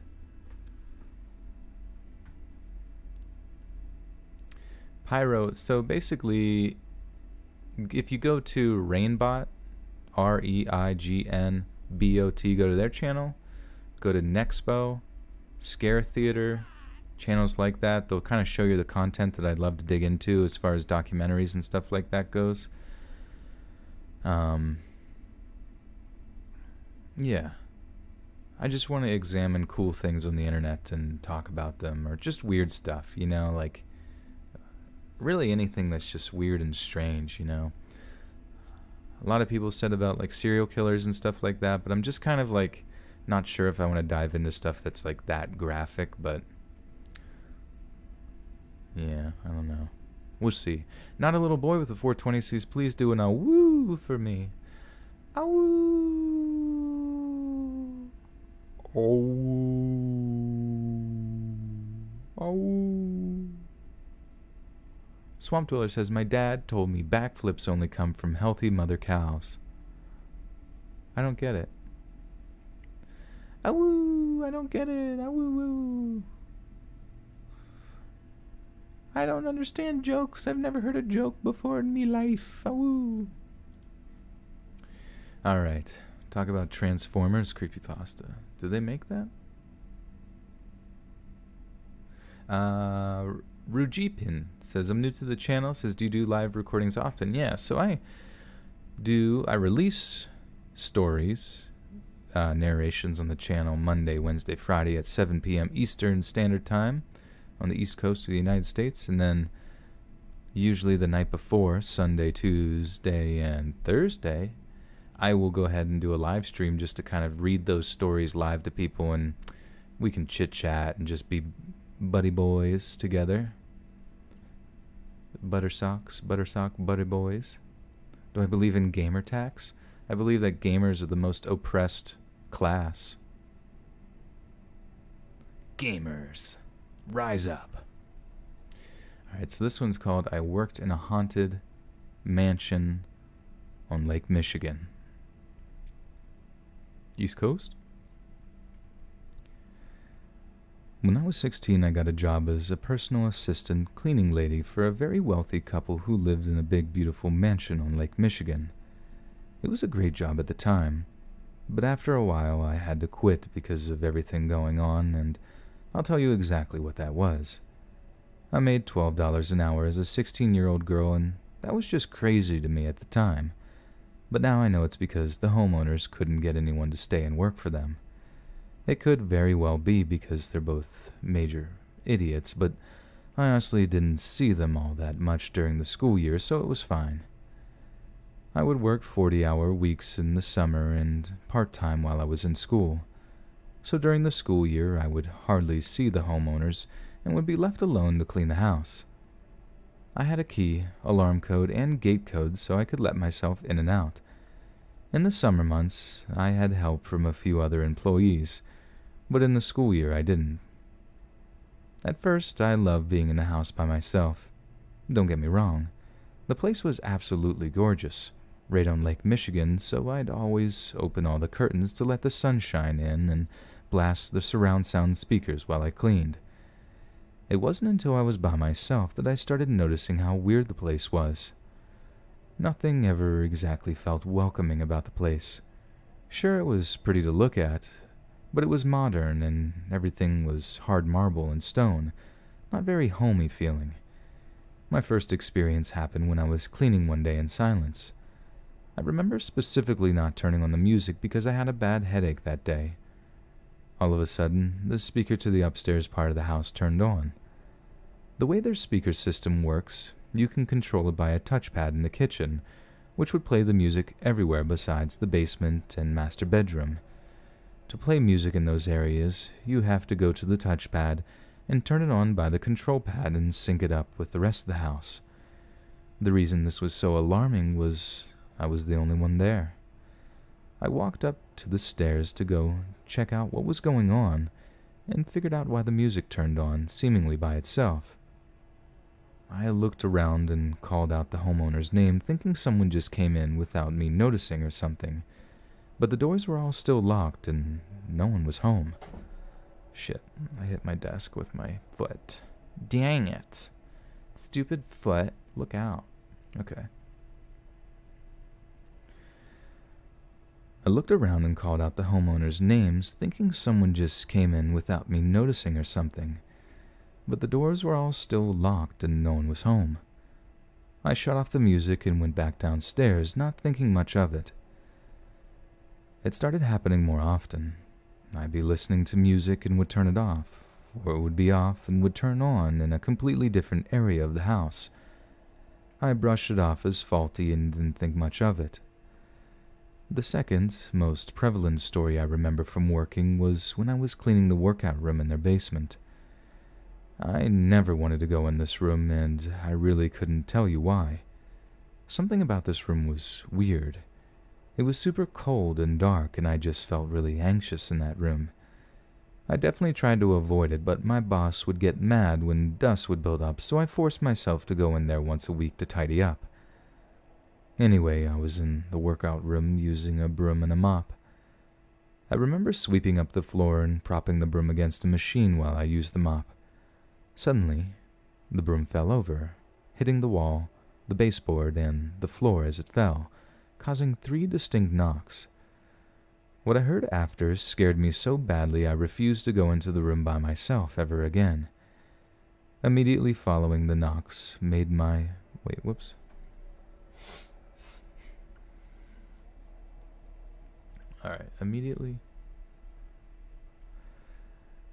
Immediately following the knocks made by the broom... Shit. I'm tongue-tied and twisted, man. Shit. Immediately following the knocks made by the broom falling, 3 knocks responded in the exact pattern the broom fell, but it was coming from inside of the wall. I know what you're thinking, but no, it was not an echo. It was not a scared animal. It was knocking. Deliberate knocking. I was completely alone in a big, quiet house in the middle of nowhere, and someone is knocking back at me from inside the wall. To this day, I have absolutely no explanation for what I experienced. Lastly, this was the first and only time I had ever seen anything paranormal with my 2 eyes, and I know this time it's not me being paranoid or crazy, because I was with a coworker who saw it too. Sometimes my boss would rent out her guest house and we would clean it before the guests arrived. So this guest house has a glass hallway leading from one main area of the house to another. I was cleaning the glass while one of my coworkers, Bob, was standing next to me talking. Just then, I catch a glimpse of what looked like a boy in a blue shirt run by. I turned my head just as Bob turned his as well. He asked me if I saw that too, and I said yes. Now, those are the craziest things that have happened while I was there that I can remember. I know there's more, but it was almost 6 years ago now, but if anything more comes to me, I'll be sure to update.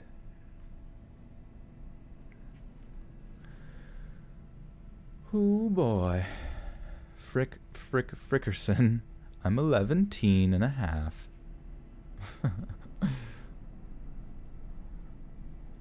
No one likes me because I'm 23.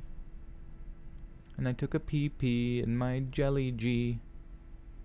I took a pee-pee and said golly gee.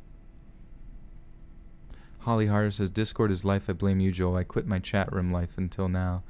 Yeah, chat room life is very, very addicting at times. I can attest. Lucy Tears, you were born in the 18th century? Time to prove it with some flash photography.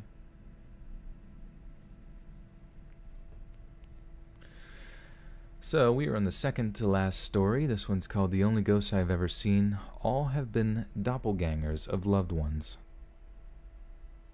Do I have a pee-pee drawer? It's right in front of me. I'm going right now.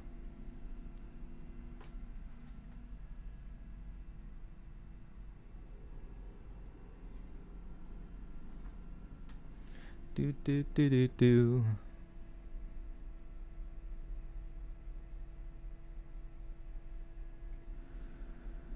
You're gonna donate adult diapers. Well, thank you. I could use those instead of peeing in my drawer all the time. Alright, first time posting this sub, blah blah blah. Okay, here we go. Let's do this. 4th of July. Oh, I totally forgot about 4th of July stories. What was I thinking? Oh well. Maybe next year. It was 2002. I was living with my boyfriend in a small home, just the two of us. The layout of the bedroom is important to the story. We had a small bedroom with a queen bed. The bed was pushed into a corner with the right side up against a wall, and the left side with a small nightstand and just a small amount of room to walk beside the bed. When you walked into the room, the foot of the bed was immediately to your right, closet door to the left. So, one night, my boyfriend and I are asleep. I slept on the left near the walkway because I tend to get up to pee a lot. I wake up suddenly in the middle of the night. The room is dark, but my eyes are adjusted and I could see everything. I didn't know why I woke up, but right when I did, my dog Daisy came walking into the bedroom, walking right up to me and started happily sniffing my face like she was glad I was awake. And walking right behind my dog was my boyfriend. But something was off about him. He walked with tiny little steps, almost comically small steps, and his head was down, making his long hair cover his face. But I could tell it was him. Same clothes, same hair, same body shape, etc. He baby-stepped all the way around the bed and right up behind my dog. When he made it behind her, she looked back at him and then just walked away, leaving the bedroom entirely. I watched both of them the whole time this took place. I wasn't scared or confused, I was just watching. Then my boyfriend baby-stepped closer to me, and then leaned in over me, his hair still covering his face. He was leaned so far over me I thought he was looking for something, and that's when I got confused.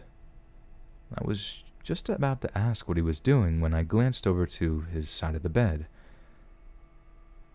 To my horror, there was my sleeping boyfriend. I cannot explain the overwhelming surge of fear and panic I felt at that moment. I was frozen with fear. I couldn't make a single sound. When I turned back towards the person I thought was my boyfriend, it quickly and swiftly leaned up straight and stepped backwards into my curtains and completely disappeared. That's when I was finally able to scream, and scream I did. I had no answers, no clue on earth what it was that I had seen. My super Christian friend told me it was a demon, that it took the form of my boyfriend. She explained her reasons, but I have since forgotten what she had told me, and for years after that, nothing like that had ever happened to me again, until 2018. It was summer break 2018. My boyfriend and I had a son in 2005, but we broke up shortly after, unfortunately. He's a good dad. We split amicably. The now ex-boyfriend stops by fairly often, and if I don't hear him at the door, he will come on in. One night, my elderly pug woke me up barking. He sleeps right in my armpit, basically, so I immediately noticed what he was barking at. It was my ex-boyfriend. He was leaning in my bedroom door, and he was just smiling at me, with the pug steadily barking at him. As soon as I looked at him, I was immediately just annoyed. He woke me up. So in my sleepy annoyance, I say, "What do you want?" He is still leaning in my door, still smiling at me. "What?" I yelled, angry by that point, and he just shuts the door. That angered me even further because I felt like he had awakened me for something, but he wasn't talking or answering my questions. So I start shouting, I'm up! What is it? I'm up!" And I fling the covers off of me, and in a matter of seconds, I open up my bedroom door expecting him to be standing there, but there's nothing. It's just my dark hallway.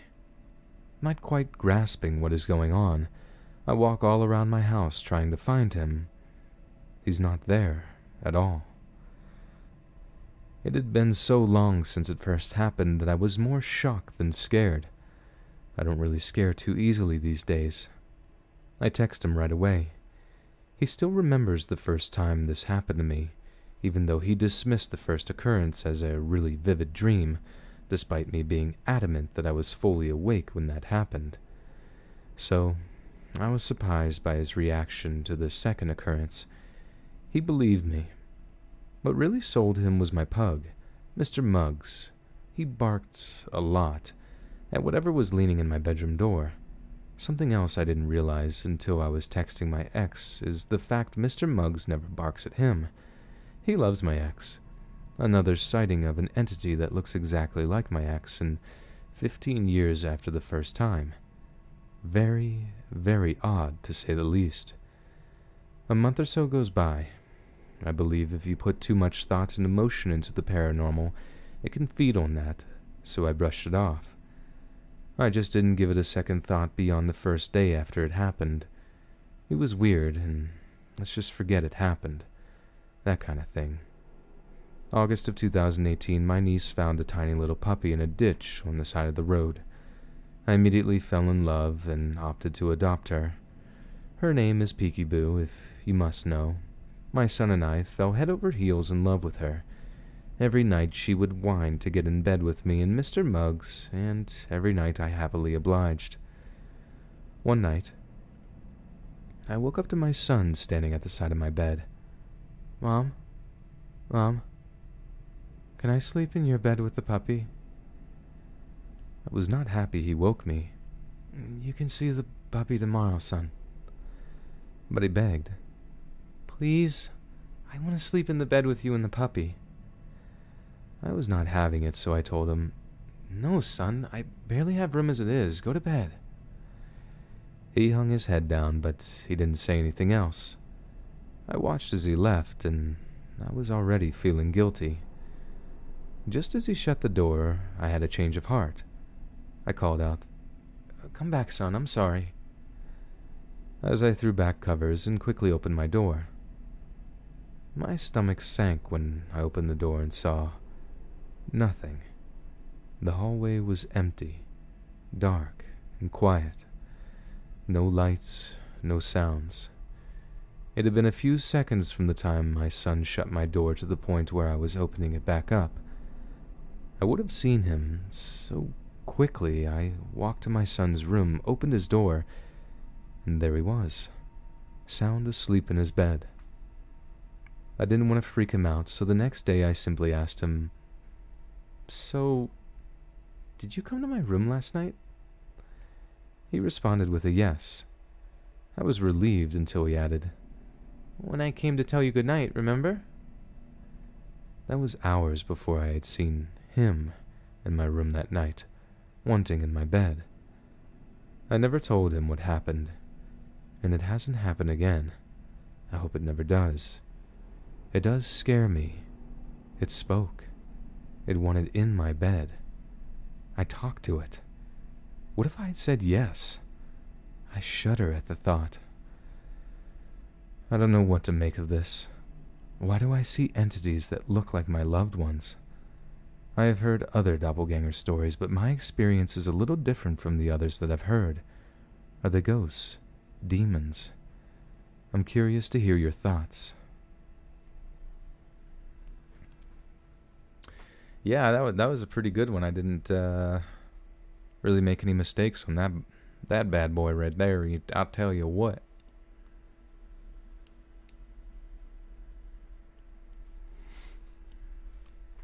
No Spider-Man spoilers in the chat, or you will be banned for life.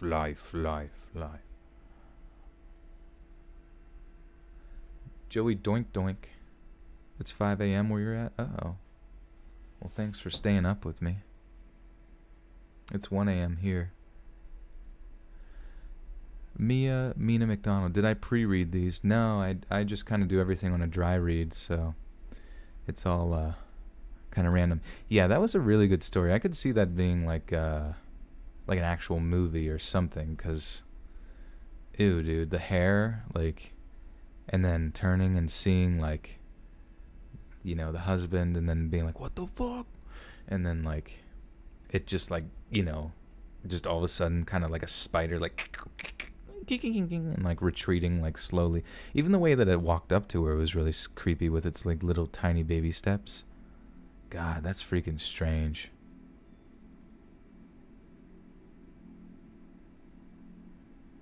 I don't even know.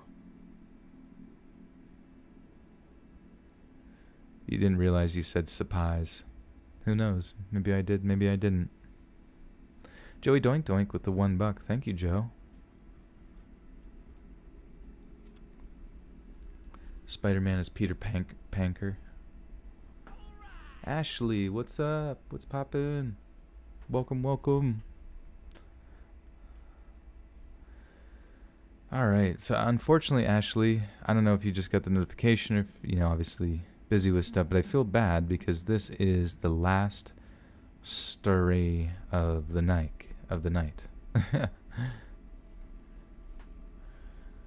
So, I hope I can make it a good one for you. Babadook wasn't scary. Yeah, the Babadook wasn't very scary. And I don't, you know, I kind of get annoyed with movies, like horror movies that have absurd endings, because like Babadook kind of had an absurd ending, and I guess there's some sort of symbolism there, but I don't really give a shit about symbolism if it's not based in reality in some fashion. You know what I mean? Like within the context of the story, like what's one that recently, like the one with Jordan Peele, Us, the clone or whatever it was movie, like that movie just ended on some ridiculous notes, and not to spoil it for you guys, but and people said there's symbolism there, but I'm like, symbolism isn't intelligent if it's just nonsense, you know what I mean? It like has to be hidden. It has to be like esoteric. Nah, I mean. Nom salmon. Nah salmon. Do you gnaw salmon? Alright. This next one is called, This Next One Goes Out to the Demon That Tormented My Son. Yeah. Hereditary. I thought Hereditary was good. It was ridiculous at the end, like in its escalation of weird. But I felt that though the escalation of weird was a little bit much, it still felt like it was tangible within the context of like the rules that have been set within the world. You know, and the possibility that it was all supernatural. Though I did kind of think that like it ramped up almost too fast for me to like, because I definitely was kind of taken aback by it the first time, but then the more I look back on it, I was like, yeah, I guess that's pretty sweet, you know. Miss Molly with the 3. What's up, Molly? Says, hiya, Joel. How are you tonight, my dear? I am good. I am good. I hope I feel bad you and Ash are just getting here. Well, I don't know if you're just getting here or not, but we are about to end. Yeah, Mia. Hereditary's good. It's definitely good, and it's definitely interesting, and it's definitely very heavy. There's some parts in it that are pretty heavy to the point where you're like there's a type of emotion that I felt during it that I never felt really in other movies.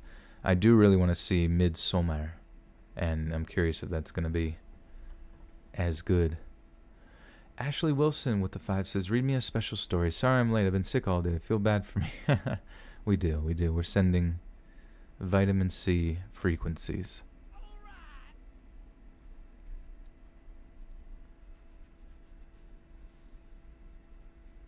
All right.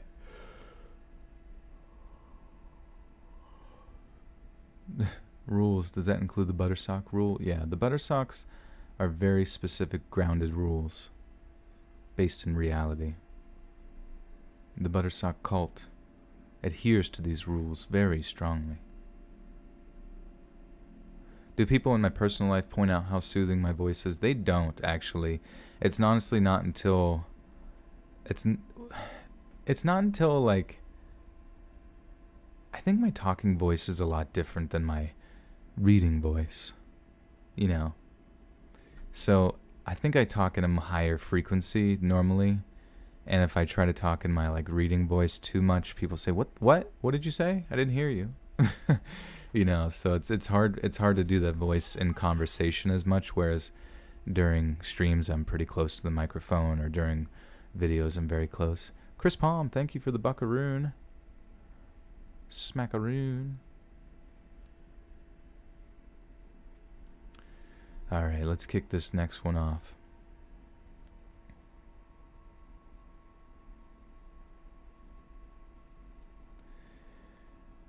This story is going to sound totally out there and fake, but it was real, and it got scary. When my son was around 4, he's 10 now, he dreamt of this thing he called the Garfield thing. This was very strange to me because it wasn't Garfield. He made sure to add thing to it. Oh. This was very strange to me because it wasn't Garfield. He made sure to add thing to it. He says it was in his dreams and was scary. He'd either wake up screaming or just come get me in bed. I began to get concerned and started asking questions. The reason I didn't ask questions at first is because he had lots of imaginary friends and lived, he still does it sometimes, in his very own little imaginary world. He is an only child, and where we live there weren't any kids his age to play with. I should also mention he has ADHD and is high-functioning autistic. This went on for almost a year, and I finally started to probe him about this thing. He was so...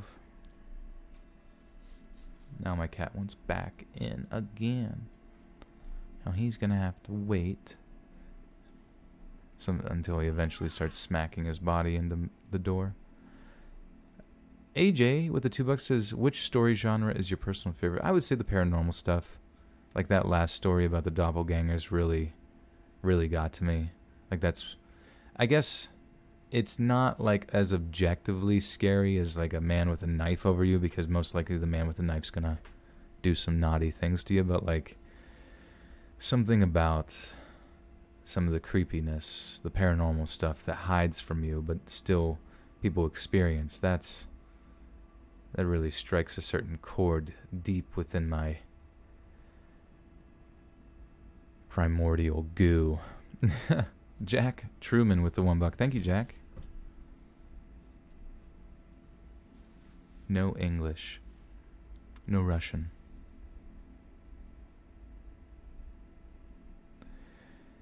This went on for almost a year, and I finally started to probe him about this thing he was so afraid of in his dreams. I'm not sure how he told me it started, I can't remember.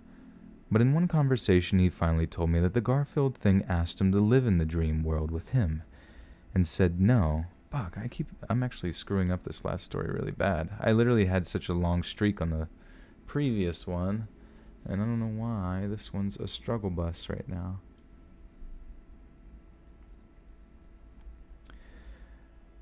I'm not sure how he told me it started, I can't remember. But in one conversation he finally told me that the Garfield thing asked him to live in the dream world with him, and he said no, but he invited the Garfield thing to come live in his room. He then shared with me that he invited it into my room, and I freaked a little. We had to have a talk about you never inviting things in. That's when I started to get freaked out. His room always felt wrong. My mom hated going in there, and she's more sensitive than me, and my cat started to lay outside Gavin's door when he was sleeping, and then he began sleeping with him. This was very unusual because my cat didn't like Gavin and was very attached to me. You know, always under my feet like a kid. I don't know why this should matter, but I will tell you that we're Catholic. Gavin became so distressed that I taught him to say, "I rebuke you in the name of Jesus Christ," to Garfield thing if he was scared. One night, he had snuck into my bed, and I will stress that he was asleep. He woke me up saying the phrase a little loud and very firmly. That scared the life out of me. I remember lying there and praying to God and every saint I could think of to intercede on our behalf. I truly believed, still do, that he was being attacked, tempted, or latched on to by a demon. I prayed in every room in the house. My godmother had told me once that she would say Saint Michael, sick 'em, so I appealed to Saint Michael for help. After that, things did start to calm down some. Garfield things stopped coming to him in his dreams every night for a time. Then, when he was maybe 6, Garfield things started visiting again. Gavin was in school and needed his rest. Because of his disabilities, he already was having a tough time in school. He's a little immature for his age and kind of weird to the other kids because of his issues. Things were spiraling, and I just prayed that I was going to say Gavin again. Things were spiraling, and I just prayed that Garfield thing would go away again. Because of Gavin's issues, he has been in therapy since he was 4, and the way they do therapy that young is the parent is in the room. When he turned 5, he had to move to a new therapist because he aged out of the one he was with. And God, my voice cracked. Just imagine him as a pickle. Yeah, just be pickle thing. When he turned 5, he had to move to a new therapist because he aged out of the one he was with, and that's when he started being in the sessions alone. I would get brought in about the last 15 minutes to be told what they worked on. He told his therapist he was acting out in school. This wasn't the only reason, to be honest. Why did...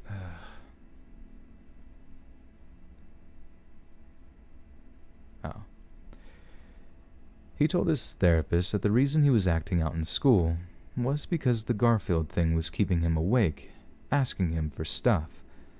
Now he was seeing it when he was awake. His therapist didn't know what I was certain. What? His therapist didn't know what I was certain it was.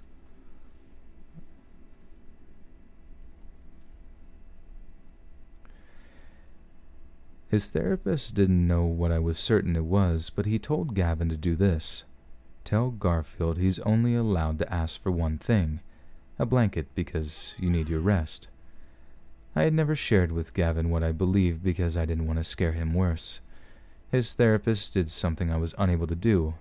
By having Gavin do that, he unknowingly took Garfield thing's power away. He managed to get Gavin to believe it was an imaginary friend, and he was in control of everything that happened, and it worked.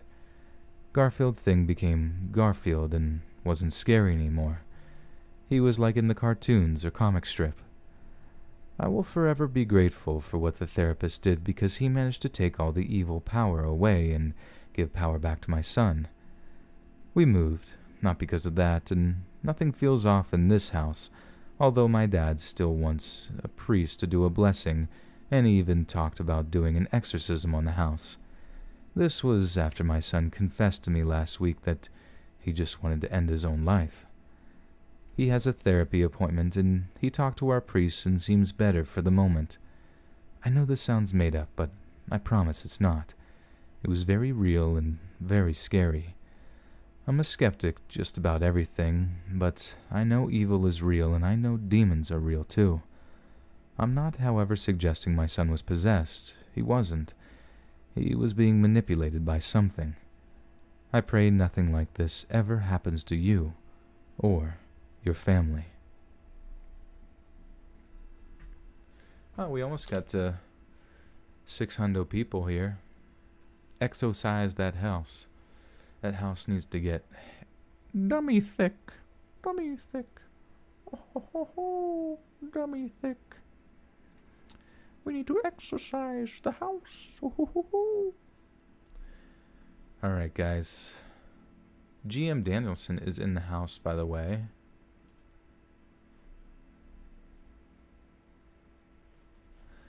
And, I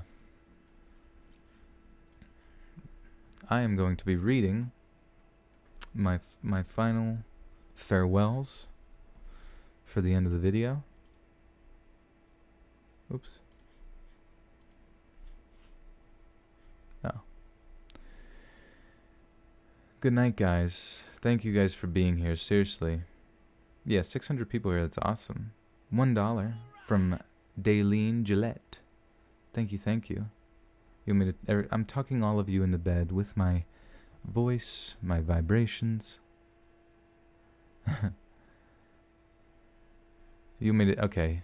GM Danielson, do you want me to, what would you like me to say to end my, because I'll be recording my kind of outro, and I need you to think of something that I will say where afterwards I say, thanks so much, friends, and remember. It doesn't have to be and remember, it can really be anything. But basically at the end I say, thanks so much, friends, and blank. Ad-lib. The stage is yours, GM. What do you think?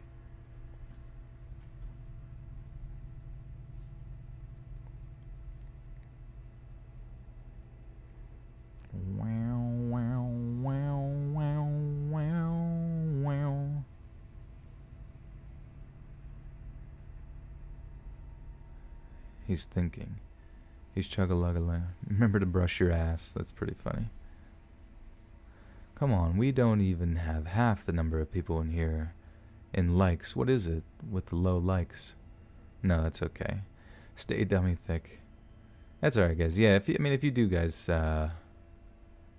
yeah, don't say and remember. Okay, creep master flex. I will not say, but I need something to say. Oh, and we shall read again. And remember, and we shall read again. Kill your double. Kill your doppelganger. Jamie, have you ever done any voiceover work? I have not, honestly, other than just YouTube stuff and some advertisement kind of thing, but I've never done any sort of like actual voice acting for any professional situation, though I would love to. It would be nice. Alan Smith with the $10 says, got here late, but love your content so much. Thank you, Alan. Good to see you. Did I brush my teeth? I should probably go do that. Carly is the best, along with Let's Read. Alright. GM Daniel-san. Daniel-san. Yeah, I'll say that. And we shall read again. Hey friends, thanks for listening. Be sure to subscribe and click that notification bell to be alerted of all future narrations. If you got a story, be sure to submit them to my subreddit, r/Let's-Read-Official, and give and receive feedback from the community, and maybe even hear your story featured on the next video. And join my Discord to interact with me and other listeners directly. And if you want to support me even more, grab early access to all future narrations for just $1 a month on Patreon, and maybe even pick up some Let's Read merch on Spreadshirt. Links in the bio. Thanks so much, friends. Oh, and we shall read and remember. Thanks so much, friends. And we shall read again.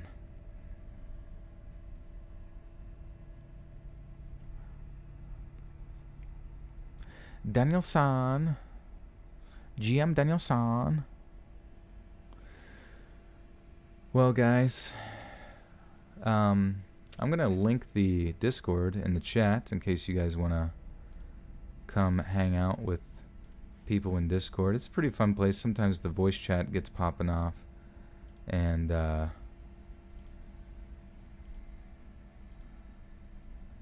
Essentially, we having a good time and shit. So, and we shall read again. But I love you guys.